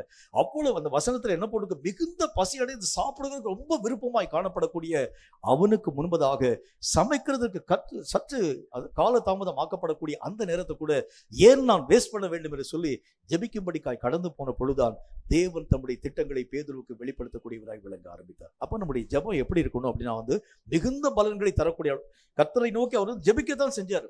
வரக்கூடிய திட்டங்களை பத்தி எல்லாம் கேட்கறதுக்காக அவர் போகல, கர்த்தரை நோக்கி ஜெபிக்கும்படிக்காய் போனார். ஆனால் கர்த்தராகிய தேவன் அந்த எல்லா விதமான நிலைகளையும் கண்ட தேவன் அவர் கேட்கிறதற்கும் தக்கதாக அதற்கும் அதிகமாக பலவிதமான வெளிப்பாடுகளின் மூலமாய் தேவன் அவரோடு கூட பேசக்கூடியவராய் விளங்க ஆரம்பித்தார். அப்ப மிகுந்த பலன்கள், எப்படிப்பட்ட பலன் பாருங்களேன். அவர் கேட்கிறது ஆண்டவருடைய ஜெபிக்கிறத தான் போனாரு, அவர் கேட்டதை காட்டிலும் மிகுந்த பலன்களை தரக்கூடிய கர்த்தர். அப்ப நம்முடைய வாழ்க்கையில கூட மிகுதியான பலன்களை நீங்களும் நானும் பெற்றுக்கொள்ள வேண்டும் என்றால் தேவைகளை காட்டிலும் ஜெபம் முக்கியத்துவம் வாய்ந்தது என்பதை புரிந்து கொண்டு நீங்க ஜெபிக்க ஆரம்பிச்சீங்கனாலே போதும், உங்களுடைய ஜெபங்களுக்கு ஆண்டவராகிய தேவன் நிறைவான பலன்களை தருவார் என்பது சந்தேகம் ஒன்றில்லை. கடைசியாக உபவாசத்தை பற்றி கர்த்தருடைய வேதத்துல ஆண்டவராகிய தேவன் திட்டமும் தீர்க்கமாய் பேச ஆரம்பிக்கிறார். உபவாசம் என்றால் எப்படிப்பட்டதாய் காணப்பட வேண்டும் என்று கர்த்தருடைய வேத புஸ்தகத்துல சில விளக்கங்களை நான் உங்களோடு கூட பேச வேண்டியது அவசியம். எஸ்தர் ராஜாத்தின் புஸ்தகத்துல அதுல 4வது அதிகாரம் 3வது வசனத்தையும் 16வது வசனத்தையும் உங்களுக்காக வாசிக்கிறேன். எஸ்தர் ராஜாத்தின் புஸ்தகத்துல 4வது அதிகாரம் 3வது வசனத்தையும் 16வது வசனத்தையும் வாசிக்கிறேன். அது என்ன போட்டுக்குன்னு பாருங்க. ராஜாவின் உத்தரவும் அவனுடைய கட்டளையும் போய் சேர்ந்த ஒவ்வொரு நாட்டிலும் ஸ்தலத்திலும் உள்ள யூதருக்குள்ளே மகா துக்கமும் உபவாசமும் அழுகையும் புலம்பலும் உண்டாய் அநேகர் ரெட்டுடுத்தி சாம்பலில் கிடந்தார்கள். 16வது வசனத்தை வாசிக்கிறேன். அதுல என்ன போட்டுக்கு, நீர் போய் சூசானில் இருக்கிற யூதரை எல்லாம் கூடி வர செய்து 3 நாள் அல்லும் பகலும் புசியாமலும் குடியாமலும் இருந்து எனக்காக உபவாசம் பண்ணுங்கள், நானும் என் தாதிமாரும் உபவாசம் பண்ணுவோம். இவ்விதமாய் சட்டத்தை மீறி ராஜாவினிடத்தில் பிரவேசிப்பேன், நான் செத்தாலும் சாகிறேன் என்று சொல்ல சொன்னாள். உபவாசம்னா எப்படி இருக்கணும்னா, கர்த்தருடைய நாமத்தினாலே கருத்தா இது என்னுடைய வாழ்க்கையில நடந்தே தீர வேண்டும். யூதருக்கு பெரிய ஒரு இக்கட்டு நிறைந்த ஒரு காலம். அந்த செய்தி கேள்விப்படக்கூடிய அந்த நேரத்தில் இப்போ நம்முடைய தேசத்தில் பலவிதமான செய்திகளை நம்ம கேள்விப்பட ஆரம்பிக்கிறோம். என்னென்ன செய்தியை கேள்விப்பட ஆரம்பிக்கிறோம்? சகோதரன் நமக்கு ஒன்றால் அதாவது அந்த ஜெப குறிப்புகள் யாவற்றையும் சொல்ல ஆரம்பித்தார். நிறைய இடங்களில் மழை வெள்ளத்தினால அநேகமான இடங்கள் மெய்யாகவே சரிந்து நிலச்சரிவுகள் உருவாக்கப்பட்டிருக்கக்கூடிய நிலைகளை பார்த்தோம். நேற்றைய தினத்தில் எனக்கு வந்து அதாவது அதாவது வாட்ஸ்அப்பில் வந்து ஒரு வீடியோ ஒன்று அனுப்பிவிடப்பட்டிருந்தது.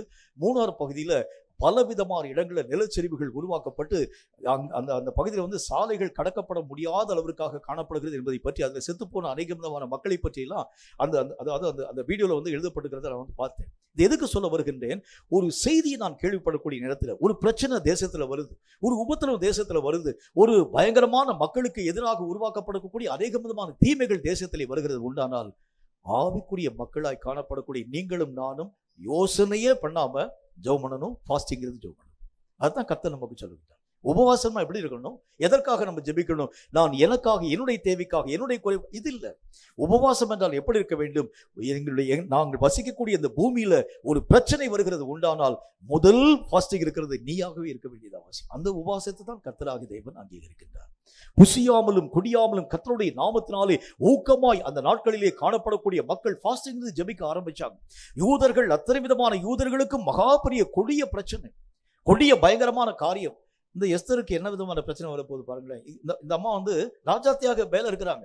யூதர்களுக்கு பிரச்சனை வந்தா எனக்கு யோசிக்கலாம் தானே? நீங்களும் கொஞ்சம் யோசிச்சு பாருங்க. யூதர்கள் எல்லா விதமான மக்களும் அழிக்கப்பட போறாங்க, எல்லா விதமான மக்களும் சாக போறாங்க. நான் இப்பொழுது சம்பிரமமாய் வாழ்க்கை வாழ ஆரம்பிக்க. இன்னைக்கு நம்முடைய நிலைமை அப்படிதான் இருக்கு. மக்கள் அழிந்தால் எனக்கு என்ன வச்சு, நான் இப்ப நல்லா தானே இருக்கிறேன். மக்களுடைய வாழ்க்கை பாழாய் போக ஆரம்பிச்சா எனக்கு என்ன வச்சு, நான் இப்ப நல்லா தானே இருக்கிறேன். என்னுடைய தேவைகள் சந்திக்கப்பட இல்லை. எஸ்தருடைய தேவைகள் சந்திக்கப்பட்ட பொழுதிலும் கூட தேசத்திலே காணப்படும் குடிமக்களுக்காக ஃபாஸ்டிங் இருக்கும்படிக்காக கடந்து போன எஸ்தர், கடந்து போகும்படிக்காக தேசத்திலே வரக்கூடிய ஒவ்வொரு சம்பவங்களையும் கேள்விப்படக்கூடிய நேரத்தில் எல்லா ஜனங்களும் சூசான் நகரமே கலங்கி ஃபாஸ்டிங்கின் ஊடாக கடந்து போக ஆரம்பிச்சாங்க. இந்த உபவாசத்தினால் தான் வரக்கூடிய சிக்கல்களை சிக்கறுக்க முடியும், வரக்கூடிய பிரச்சனைகளை மாற்ற முடியும், வரக்கூடிய அநேக விதமான தீமைகளில் இருந்து ஜனங்களை காப்பாற்ற முடியும். அநேக விதமான விமான விபத்துகளை பற்றி நம்ம கேள்விப்பட ஆரம்பிச்சோம். கேள்விப்படக்கூடிய நேரத்தில் இனி வரக்கூடிய நாட்களில் விமான விபத்துகளே நடைபெறாது இருக்கக்கூடிய அளவிற்கு நீங்களும் நானும் செய்தது என்னன்னு யோசிப்பாரு. சும்மா பார்த்தோம், நம்ம வாசிச்சோம், கேட்டோம், மக்களுக்கு முன்பதாக சொன்னோம், 2 ஜெப குறிப்புகளை சொன்னமே தவிர எத்தனை பேர் இந்த காரியத்திற்காக நாம் ஃபாஸ்டிங் இருந்து யோசிப்பார். தேசத்துல அநேக விதமான பெரிய வெள்ளம் உருவாக்கப்படக்கூடிய நிலைகளை பார்த்தோம். கோவிட் வைரஸ் நோய் மீண்டும் அநேக விதமான மக்களை பாதிக்கக்கூடிய அளவிற்காக எழும்ப ஆரம்பிக்கிறதை பற்றி நம்ம வந்து பார்க்க ஆரம்பிச்சோம். வரக்கூடிய தேர்தலை பற்றி அநேக விதமான செவிவழி செய்தியாக நீங்கள் நான் கேள்விப்பட ஆரம்பிச்சோம். ஒவ்வொரு விதமான காரியங்களும் உங்களையும் என்னையும் உபவாசிக்கும்படிக்காக தூண்ட வேண்டியது அவசியம். அதுதான் உண்மையான ஃபாஸ்ட். அதைத்தான் கர்த்தர் அங்கீகரிக்கின்றார், அதைத்தான் கர்த்தர் ஏற்றுக்கொள்கின்றார். சும்மா ஆண்டவரே எனக்கு அதை தாங்க இதை தாங்க, நான் வந்து 4 நாள் நான் சாப்பிடாம இருக்கிறேன், என்னுடைய எல்லா விதமான இல்லை. அதாவது கர்த்தராகிய தேவன் உலகத்தை படைத்து கர்த்தருடைய வசனத்தை போட்டுக்கு மனிதர்களுடைய கையில பூமியை கொடுத்தார். பூமியில ஒரு பிரச்சனை வந்தா அதுக்கு யார் உத்தரவாதம் பண்ண வேண்டும்? மனுஷன் தான் உத்தரவாதம் பண்ண வேண்டியது அவசியம். பூமியில ஒரு குறைவு வந்துச்சுன்னா அதற்கு நீங்களும் நானும் கணக்கு சொல்லணும். எந்த தேசமோ எந்த ஒரு மூலையிலே ஒரு அழிவு உருவாக்கப்பட ஆரம்பித்தாலும் கணக்கு சொல்ல வேண்டிய நீங்களும் நானும் தான். ஏனென்றால் பூமியை கர்த்தர் உண்டாக்கி நம்ம கையில கொடுத்துட்டாரு. இதுல எந்த தீமையும் வராமல் பாதுகாக்க வேண்டியது நம்முடைய பொறுப்பு. அப்போ இந்த தேசத்திலே வரக்கூடிய பிரச்சனைகள், அது எந்த நாட்டிலே வரக்கூடிய பிரச்சனையாய் காணப்பட ஆரம்பித்தாலும் என்னுடைய மனதை அது உடைய பண்ண வேண்டும். எந்த தேசத்துல இப்படிப்பட்ட சிக்கல்கள் வர ஆரம்பித்தாலும் அது என்னுடைய மனதை உருக்க வேண்டியது அவசியம். ஃபாஸ்டிங்கின் ஊடாக நான் கடந்து போகணும். கர்த்தருடைய நாமத்தினாலே இப்படிப்பட்ட அழிவுகள், அந்த நாச மோசங்கள் தேச எல்லைகளை தாண்டி கடந்து போகும்படிக்காக நான் ஜெபிக்கிறேன். இப்படி நான் ஜெபிக்க ஆரம்பித்தால் தான் முழு பலனை தடையில்லாமல் பெற்றுக்கொள்ள முடியும் என்று கர்த்தர் நமக்கு சொல்ல ஆரம்பிக்கிறார். நம்ம ஃபாஸ்டிங் எப்படி இருக்குன்னு யோசிச்சு பாருங்களேன். ஆனால் இனி வரக்கூடிய நாட்கள் எப்படி நம்ம வந்து ஃபாஸ்டிங் இருக்க வேண்டும்? இந்த உலகத்தை என் கையில கொடுக்கப்படக்கூடிய உலகம், நம்ம நினைக்கிறோம் அதாவது தேசத்தை ஆளக்கூடிய தலைவர்கள் தான் உலகத்துக்கு, அது இல்லை. எல்லாருடைய கரங்களை நம்பி கர்த்தருடைய வசனத்தை என்ன போட்டுக்கு, மனிதர்களை ஆண்டவராக தேவன் பூமியிலே உண்டாக்கி பூமியை மனிதனுடைய கரங்களை கொடுத்துட்டார். எல்லா மனுஷனும் இந்த பூமிக்கு எல்லா விதமான மக்களும் அதிகாரிகள், நீங்களும் அதிகாரிகள். ஒரு குறைவு வந்துச்சுன்னா கர்த்தராகிய தேவன் ஆளுகை செய்யக்கூடிய தலைவர்கள் மட்டுமல்ல, உங்களையும் கணக்கேற்பார். ஆகவே குறைவுகள் வராது இருக்கக்கூடிய அளவுக்கு பாதுகாக்க வேண்டிய நம்முடைய பொறுப்பு. பூமியில ஏதாவது ஒரு சம்பவம் உருவாக்கப்படுகிறது உண்டானால் நீங்களும் நானும் திறப்பிலே நின்று உபவாசித்து ஜெபிக்க வேண்டும். அந்த ஜெபத்தை தான் கர்த்தர் அங்கீகரிக்கிறார். இதுல பூமியிலே அநேக விதமான இடங்கள், பாழாய் கிடக்கக்கூடிய இடங்களை பார்க்கிறோம். மனிதர்கள் வாழ தகுதியில்லாத இடங்களை பார்க்கிறோம். அநேக விதமான மக்களுடைய காரியங்கள் எல்லாம் அழிக்கப்படக்கூடிய நிலைகளை பார்க்கிறோம். அந்த பூமியானது மக்களுடைய எல்லைகள் யாவற்றை மீறி வந்து அவர்களுடைய ஜீவன்கள் யாவற்றை வாரிக்கொண்டு போகக்கூடிய நிலைகளை பார்க்கிறோம். இவைகள் எல்லாவற்றுக்கும் யாரு காரணம்? கர்த்தருடைய வேதம் சொல்கிறதை போல ஆளுகை என்று சொல்லக்கூடிய அதிகாரத்தை தந்திருக்கக்கூடிய கர்த்தராகிய தேவன் நம்மை நம்பி தந்திருக்கக்கூடிய அதிகாரத்தை நீங்களும் நானும் துஷ்பிரயோகம் பண்ண ஆரம்பிச்சிட்டோம். அதுதான் காரணம். இந்த காரியங்களை ரெக்கவர் பண்ண வேண்டும் என்றால் ஒரே ஒரு வழிதான் உண்டு. உபவாசத்தின் மூலமாகத்தான் இவைகளை நாம் மீண்டும் சீர்படுத்த முடியும். உலகத்தை சீராக்கக்கூடிய வழிமுறை நம்முடைய கையில தான் இருக்கிறது. உபவாசத்தினாலும் ஜெபத்தினாலும் தான் இவைகளை நீங்களும் நானும் மீண்டும் உருவாக செய்ய முடியும். ஆகவேதான் கர்த்தருடைய வேதம் சொல்றது மாதிரி நிறைவான பலன்கள் உபவாசத்தின் மூலமாய் பெற வேண்டும் என்றால் பூமியில ஒரு சம்பவம் நடந்துச்சுன்னா உடனே நீங்கள் திறப்பில் நின்று கண்ணீரோடு கூட புலம்பி எழுங்கள். யாருக்கோ நடக்கக்கூடிய விஷயம் நீங்கள் நானும் யோசிக்க கூடாது. இந்த பூமியின் மேல எந்த ஒரு விஷயம் உருவாக்கப்பட ஆரம்பித்தாலும் அதை கர்த்தராகிய தேவன் நம்முடைய கையில தான் கணக்கேற்பார். ஏன்னா நம்ம கையை நம்பித்தான் பூமியை கர்த்தர் தந்திருக்கிறார். அதிலே காணப்படும் ஒவ்வொரு நிறைவும் ஒவ்வொரு குறைவும் நம்மை பொறுத்ததுதான். இதுல எல்லா விதமான காரியங்களும் மக்களுக்கு எதிராக உருவாக்கப்படுகிறது உண்டானால் அதற்கு காரணம் நம்ம தான். ஆகவே இந்த பூமியை நீங்களும் நானும் தகுதி இல்லாத அளவிற்காக மாறப்படுகிறதுக்கு காரணம் இந்த பூமிக்கு தேவையான ஜெபத்தை நீங்களும் நானும் செயல்படுத்த முடியாமல் போனதுதான் காரணம். ஆகவே கேட்கும் கர்த்தருடைய பிள்ளையே, உபவாசம்னா எப்படி இருக்க வேண்டும்? ஏதாவது ஒரு காரியத்தை நீங்கள் கேள்விப்படுகிறது உண்டானால் உபவாசத்தோடும் ஜெபத்தோடும் உங்களையும் நீங்கள் தரைமட்டம் தாழ்த்தி நீங்கள் தெரியப்படுத்துங்கள். எனக்கு என்ன வந்துச்சுன்னு யோசிக்க கூடாது. எஸ்தருடைய வாழ்க்கை அது ஒரு அரண்மனை வாழ்க்கை. யூதருடைய அநேக விதமான பிரச்சனை மொர்தெக்காயின் மூலமா எஸ்தருக்கு முன்பதாக வார்த்தைகள் எல்லாம் அறிவுறுத்தப்படக்கூடியதாக அந்த நிலைகளை நம்ம பார்க்கிறோம். எஸ்தருக்கு முன்பதாக மொர்தெக்காய் என்கிற அந்த மனிதன் சொல்லுகின்றார், எல்லா விதமான மக்களுடைய அழிவை பற்றி நாங்கள் மெய்யாகவே கேள்விப்படுகிறோம். பயங்கரமான அநேக விதமான தாக்கீதுகள் எல்லாம் உருவாக்கப்படுகிறதாக செபிபேல் செய்தியில் நாம் கேள்விப்பட ஆரம்பிக்கிறோம். நீ போய் அரசனை சந்தித்து இது குறித்து ஏதாவது ஒரு வார்த்தையை நீ மெய்யாகவே இந்த ஒரு காரியத்தை பற்றி நீ பேச வேண்டும். இந்த அம்மா என்ன சொல்லியிருக்கணும் பாருங்க, நான் நல்லா தான் வாழ்றேன், எனக்கு எந்த பிரச்சனையும் இல்லை. 3 வேளைக்கு 5 வேளைக்கு 8 வேளைக்கு 10 வேளைக்கு எனக்கு சாப்பாடு கிடைக்க ஆரம்பிக்கிறது. எனக்கு எந்த விதமான குறைவும் இல்லை. நான் சம்பிரமமான வாழ்க்கை வாழ்கிறேன். நீங்க அழிஞ்சான செத்தான யோசிக்கலையே. அவர்கள் உடனே ஃபாஸ்டிங் இருந்து உபவாசம் பண்ணி திறப்பில் ஜெபிக்க ஆரம்பிச்சார். இதுதான் உண்மையான ஒரு உபவாச ஜெபம் என்று கர்த்தருடைய வேதம் சொல்ல ஆரம்பிக்கிறார். எனக்கு என்ன வந்துச்சுன்னு சொல்லி இருக்கக்கூடிய ஒரு காரியம் அல்ல. ஒரு காரியம் தேசத்தை பாதிக்கிறது உண்டானால் அதிலே அழுகிறவன் நீயும் நானுமாக இருக்க வேண்டியது அவசியம் என்று கர்த்தர் நம்முடைய வாழ்க்கையிலே எதிர்பார்க்கிறார். இந்த ஒரே ஒரு கருத்தை நான் சொல்லி முடிக்கிறேன். தானியேல் தீர்க்கதரிசியின் புத்தகத்துல 9வது அதிகாரம் 3வது வசனம் இந்த வார்த்தை நமக்கு சொல்கிறது. தானியேல் 9வது அதிகாரம் 3வது வசனத்தை வாசிக்கிறேன். அது என்ன விதமான வார்த்தை நமக்கு சொல்கிறது? நான் உபவாசம் பண்ணி இரட்டிலும் சாம்பலிலும் உட்கார்ந்து தேவனாகிய ஆண்டவரை ஜெபத்தினாலும் விண்ணப்பங்களினாலும் தேட என் முகத்தை அவருக்கு நோக்கி. வசனத்துல ஆண்டவருடைய வேதம் மற்றும் ஒரு வார்த்தை நமக்கு சொல்கிறது. இந்த மாதிரி ஃபாஸ்டிங்ல தான் பலவிதமான வெளிப்பாடுகள், தேசத்திற்கு தேவையான காரியங்கள், சம்பவிக்க போகின்ற விஷயங்களை பற்றிதான நிலைகளை கர்த்தராகிய தேவன் தம்முடைய பிள்ளைகளோடு கூட பேச ஆரம்பிக்கிறார். வீணா நம்ம ஃபாஸ்டிங் நம்ம செலவு பண்றதுல இந்த ஃபாஸ்டிங்கினால கர்த்தராகிய தேவனுடைய மனம் சந்தோஷப்படுமா? இல்லை. கர்த்தருடைய நாமத்தினால ரட்சிக்கப்பட்ட ஆரம்ப நாட்கள் ஃபாஸ்டிங் இருக்கணும்னு சொல்லி எனக்கு ஒரு பெரிய ஒரு ஆசை, தீராத ஒரு ஆசை. என்னுடைய சகோதரன் அடிக்கடியாக உபவாசம் படுகிறது வழக்கம். அதை நான் பார்ப்பேன். அதே மாதிரி நானும் ஃபாஸ்டிங் இருக்க வேண்டும் என்று சொல்லி 40 நாள் நான் ஃபாஸ்டிங் இருக்க வேண்டும் என்று ஆசைப்பட்டேன். முதலாக ஃபர்ஸ்ட் ஃபாஸ்டிங் 40 நாள் உபவாசம் பண்ணி நான் ஜெபிக்க கர்த்தருடைய சமூகத்திலே நான் ஃபாஸ்டிங் இருக்க வேண்டும். முதல் நாள் ஃபாஸ்டிங் இருந்தேன். 2 வேளை, அதாவது 3வது வேளை ராத்திரி உட்காந்து சாப்பிட்டுருவேன். 2 வேளை ஃபாஸ்டிங், 1 நாள் 2 நாள் 3 நாள் 10 நாள் 15 நாள் ஆகக்கூடிய நேரத்துல கர்த்தருடைய எந்த விதமான காரியத்தையும் பார்க்க முடியல. 16வது நாளிலே ஆண்டவராகிய தேவனுடைய சத்தம் ஒன்று எனக்கு முன்பதாக துணித்தது. கர்த்தராகிய தேவன் என்னோடு கூட ஒரு வார்த்தை ஒன்றை பேசினார். மகனே நீ என்ன செய்யற அப்படின்னு கேட்டார். ஆண்டவர், நான் ஃபாஸ்டிங் இருக்கிறேன். ஃபாஸ்டிங் எடுத்துட்டு காலேஜுக்கு போறேன், ஃபாஸ்டிங் எடுத்துட்டு வீட்டு வேலையெல்லாம் பார்க்குறேன். ஃபாஸ்டிங்னா என்னன்னு தெரியுமான்னு கேட்டார் என்னை பார்த்து. என்ன ஆண்டவர், நான் சாப்பிடாம தான் இருக்கிறேன். சாப்பிடாம இருந்து எல்லா விதமான வேலை. சாப்பிடாம இருக்கிறது பெரிய விஷயம் இல்லை, சாப்பிடாமல் இருந்து என்னுடைய சமூகத்தில் காத்திருக்கணும். எவ்வளவு நேரம் ஃபாஸ்டிங் இருக்கிற, எவ்வளவு நேரம் நீங்க காத்துரு. நீ ஃபாஸ்டிங் இருந்துட்டு எல்லா விதமான வேலைகளையும் செய்கிறது உண்டானால் கடந்த 15 நாட்களும் நீ பட்டினியாய் கிடந்தா எவ்வளவு அப்படின்னு கர்த்தர் பேசு. இப்படி இதே வார்த்தையை சொல்லிட்டேன். கொஞ்சம் யோசிங்க. சாப்பாடு என்னுடைய வாழ்க்கையை விட்டு விலக்குகிறது முக்கியம் இல்லை, சாப்பாட்டை விலக்கி நான் கர்த்தருடைய சமூகத்தில் காத்திருக்கிறது தான் முக்கியம். அதைத்தான் கர்த்தர் உபவாசமாக ஏற்றுக்கொள்ள ஆரம்பிக்கிறார். இந்த தானியேல் தன்னுடைய வாழ்க்கையிலே தன்னுடைய எல்லா விதமான உணவுகளையும் துறந்து வசனத்தில் என்ன போட்டுக்கு கர்த்தருடைய முகத்தை அவர் தேடக்கூடியவராய் விளங்க ஆரம்பித்தார். இப்படி கர்த்தராகிய தேவனுடைய முகத்தை அவர் தேட ஆரம்பிக்கும் பொழுதுதான் தேவன் இனி வரக்கூடிய காலங்களை பற்றிதான பெரிய வெளிப்பாடுகளை தானியேலுக்கு கர்த்தராகிய தேவன் பேச துவங்க ஆரம்பித்தார். 9ஆம் அதிகாரத்திலிருந்து பின்னால வரக்கூடிய அதிகாரங்கள் எல்லாவற்றையும் நீங்க வாசித்து பார்க்க ஆரம்பிக்கிறது உண்டானா வரக்கூடிய காலங்களை பற்றி, இனி வரக்கூடிய சம்பவங்களை பற்றி, வரக்கூடிய அந்த கிறிஸ்துவை பற்றி. தானியேல் இருக்கக்கூடிய காலத்தில் இயேசு கிறிஸ்து பூமியில வரல.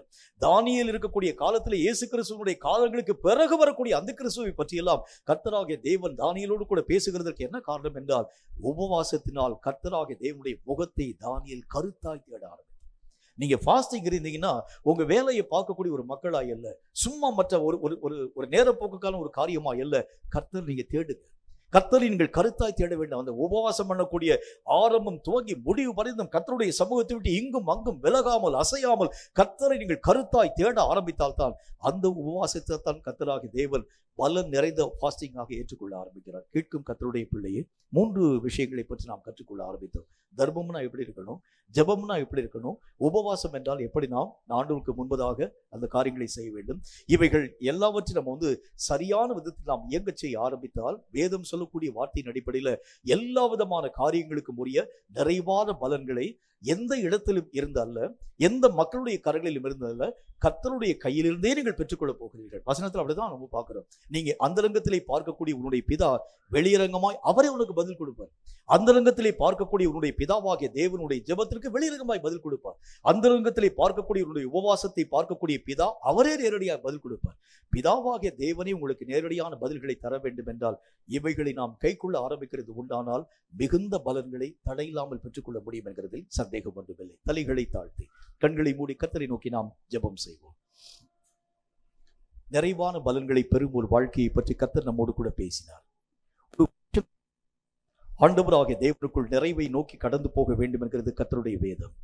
நிறைவான ஒரு அனுபவத்தை நாம் பெற்றுக்கொள்ள வேண்டும் என்றால் என்னென்ன காரியங்களின் ஊடாக கடந்து போக வேண்டும்? நிறைவான ஆண்டவராகிய தேவனுக்குள் முழு மகிமையை பெறக்கூடிய ஒரு வாழ்க்கை, என்னுடைய வாழ்க்கை தர்மங்களை செய்யக்கூடிய ஒரு வாழ்க்கையாக, அது வெளியரங்கமாக மக்களுடைய கண்கள் பார்க்கக்கூடிய அளவிற்காக புகழப்படக்கூடியதற்காக அல்ல, அந்தரங்கத்தில் பார்க்கும் என் பிதாவாகிய தேவனுக்கு முன்பதாக மட்டும் யாருக்கும் தெரியாமல் ஒளித்து மறைத்து என்னுடைய தர்மங்களை நான் செய்ய வேண்டும் என்று தேவனுடைய வேதம் எனக்கு சொல்லிட்டேன். தேவனுடைய நாமத்தினாலே செய்ய வேண்டிய காரியங்களை தடையில்லாமல் கர்த்தருடைய நாமத்தினாலே எந்த விதமான உற்சாகம் குன்றி நம்ம செய்யாம உற்சாகத்தோடு கூட செய்ய வேண்டும் என்று கர்த்தருடைய வேதத்தில் நாம் வாசித்தோமே. நீங்கள் கர்த்தருக்கென்று செய்யக்கூடிய காரியங்களை உற்சாகமாய் செயல்படுத்த ஆரம்பிக்கிறார்கள் பாருங்கள். இவைகளைத்தான் கர்த்தர் அங்கீகரிக்கிறார். ஏழைகளுக்கு உதவி செய்யக்கூடிய ஒரு காரியமோ, ஊழியங்களுக்கு உதவி செய்யக்கூடிய ஒரு காரியமோ, ஊழியங்களை உங்கள் ஜபங்களினாலும் உங்கள் காணிக்கைகளினாலும் தாங்கக்கூடிய ஒரு காரியமாய் காணப்பட ஆரம்பித்தாலும் எதை செய்தாலும் உற்சாகமா செய்யுங்க. அவைகளைத்தான் கர்த்தராக தேவன் அங்கீகரிக்கிறார். உங்கள் தர்மங்கள் ஆண்டவராக தேவனால் நினைப்படப்பட வேண்டும் என்று சொன்னால் அவைகளை உற்சாகமாய் செய்ய வேண்டும் என்று கர்த்தருடைய வசனத்தில் பார்த்தோம். ஜபங்களை பற்றி கர்த்தராக தேவனுடைய வேதம் நமக்கு சொல்ல ஆரம்பித்தது. கர்த்தராக தேவனுடைய நாமத்தினாலே சிறைகளை உடைக்கக்கூடிய ஒரு ஜபமாக, வல்லமை பெற்ற ஒரு ஜெபமாக, கர்த்தருடைய நாமத்தினாலே நம்முடைய சரீரத்தினுடைய தேவைகள் யாவற்றையும் காட்டி ஆண்டவராக தேவனை மட்டும் அதிகமாய் விரும்பக்கூடிய ஒரு ஜெபமாக, பேதுருவுக்கு மிகுந்த பசி உண்டாகி அந்த பசியினால் சாப்பிடுகிறதுக்கு அவனுக்கு மனதாய் காணப்படக்கூடிய நேரத்தை கூட வேஸ்ட் பண்ணாம ஜெபிக்கக்கூடிய ஒரு பேதுருவாக நம்முடைய வாழ்க்கை நிலைகளும் ஜெபத்திற்கு முக்கியத்துவத்தை கொடுக்க ஆரம்பிக்கிறது உண்டானால் மிகுந்த நன்மைகளை பிதாவாகிய தேவனுடைய ஆதீனத்திலிருந்து பெற்றுக்கொள்ள முடியும் என்று கர்த்தர் நமக்கு சொன்னார். 3வது, நாம் செய்யக்கூடிய உபவாசம். என்னுடைய தேவைகள் சந்திக்கப்பட்டால் போதும் என்று சொல்லி தன் நிலைகளோடு கூட தன்னுடைய தேவைகள் எல்லாம் சந்திக்கப்பட்டாயிற்று என்று சொல்லி நிறுத்தி விடாமல் மற்றவர்களுக்காய் திறப்பில் நின்று எஸ்தர் ராஜாத்தியை போல என்னுடைய உபவாசம் பூமியிலே ஒரு கேடு உருவாக்கப்படுகிறது உண்டானால் தேவன் அவர்களை சந்திக்கக்கூடிய அந்த நாளிலே என்னுடைய கைகளிலே கணக்கு கேட்பார் என்பதை அறிந்து தேசத்திலே நடைபெறக்கூடிய பிரச்சனைகளுக்காக என்னுடைய இந்தியாவிலே மட்டுமல்ல அகில உலகங்களிலே காணப்படும் எல்லா விதமான நாடுகளிலும் இந்த பூமியிலே ஏதாகிலும் ஒரு பயங்கரம் உருவாக்கப்படுகிறது உண்டானால் கூட அவைகளை பற்றி நான் கணக்கு சொல்ல வேண்டும் என்கிற பயத்தோடும் நடுக்கத்தோடும் உபவாசத்திலே கர்த்தாவே நாங்கள் உறுதியாய் காத்திருக்க கிருபைகளை தாரும். தான் தோன்றித்தனமான ஒரு வாழ்க்கை போதும், பலவீனமாக காணப்படக்கூடிய வாழ்க்கை போதும், எங்களுக்காகவே ஜெபித்த அந்த வாழ்க்கையினுடைய நிலைகள் போதும். இனி தேசத்திற்காக திறப்பிலே நிற்க, சுவரை அடைக்க எங்கள் வாழ்க்கை நிலைகளை நாங்கள் உம்முடைய சமூகத்திலே ஒப்புக் கொடுக்கிறோம் என்று சொல்லி எங்களுடைய ஒவ்வொரு காரியத்தையும் உம்முடைய சமூகத்திலே ஒப்புக் கொடுக்கிறோம். கர்த்தாவே, இந்த வார்த்தைகளை கேட்டபடி பிள்ளைகளுடைய வாழ்க்கையிலே இந்த வார்த்தைகளின் அடிப்படையிலே தங்கள் வாழ்க்கையை அவர்கள் சீராக்கி கொண்டு முழு பலன்களை, நிறைவான பலன்களை கர்த்தருடைய சமூகத்திலிருந்து அவர்கள் தடையில்லாமல் பெற்றுக்கொள்ள, கர்த்தருடைய நாமத்தினாலே தர்மம் செய்யக்கூடிய விஷயத்திலும், ஜெபம் பண்ணக்கூடிய விஷயத்திலும், உபவாசிக்கும் விஷயத்திலும் கூட சர்வ ஜாக்கிரதையாய் தங்கள் நிலைகளை அவர்கள் பாதுகாத்துக் கொண்டு மிகுதியான பலன்களை பெற்றுக்கொள்ள கிருபை தர வேண்டும் என்று நாங்கள் ஜெபிக்கிறோம். அப்போஸ்தலன் பவுல் எழுதின மாதிரி ஆகாயத்தை அடிக்கக்கூடிய சிலம்பங்களை பண்ணக்கூடிய ஒரு மக்களாய் அல்ல, ஏதாகிலும் ஒரு காரியத்தை பெற வேண்டும் என்கிற நோக்கத்தோடு கூட இயங்கத்தக்கதாக ஒவ்வொருவருக்கும் நீர் ஏற்ற ஞானத்தை, கிருபைகளை தந்து ஆசீர்வதிக்க வேண்டும் என்று இயேசு கிறிஸ்துவின் நாமத்தினால் வேண்டிக் கொள்கிறோம் எங்கள் பரிசுத்தமுள்ள நல்ல பிதாவே. ஆமேன், ஆமேன். கர்த்தருடைய ஆசீர்வாதத்தை ஆமேன் என்று சொல்லி நாம் பெற்றுக்கொள்வோம். கர்த்தர் உன்னை ஆசீர்வதித்து உன்னை காக்க கடவர். ஆமென். கர்த்தர் தம்முடைய முகத்தை உன்மேல் பிரகாசிக்க பண்ணி உன்மேல் கிருபையாய் இருக்க கடவர். ஆமென். கர்த்தர் தம்முடைய முகத்தை உன்மேல் பிரசன்னமாக்கி உனக்கு சமாதானம் கட்டளையிட கடவர். ஆமென். என் ஆத்துமாவை கர்த்தரை ஸ்தோத்திரி, என் முழு உள்ளமே பரிசுத்த நாமத்தை ஸ்தோத்திரி. என் ஆத்துமாவை கர்த்தரை ஸ்தோத்திரி, கர்த்தர் செய்த சகல உபகாரங்களை மறவாதே. ஆமென், ஆமென்.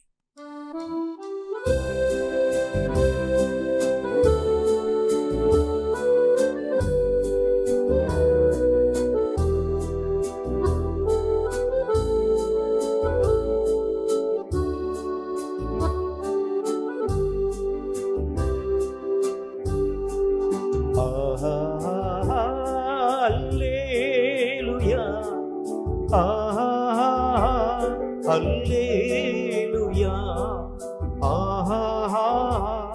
Alleluia, Alleluia,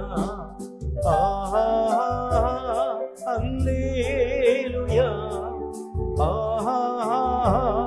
Alleluia, Alleluia.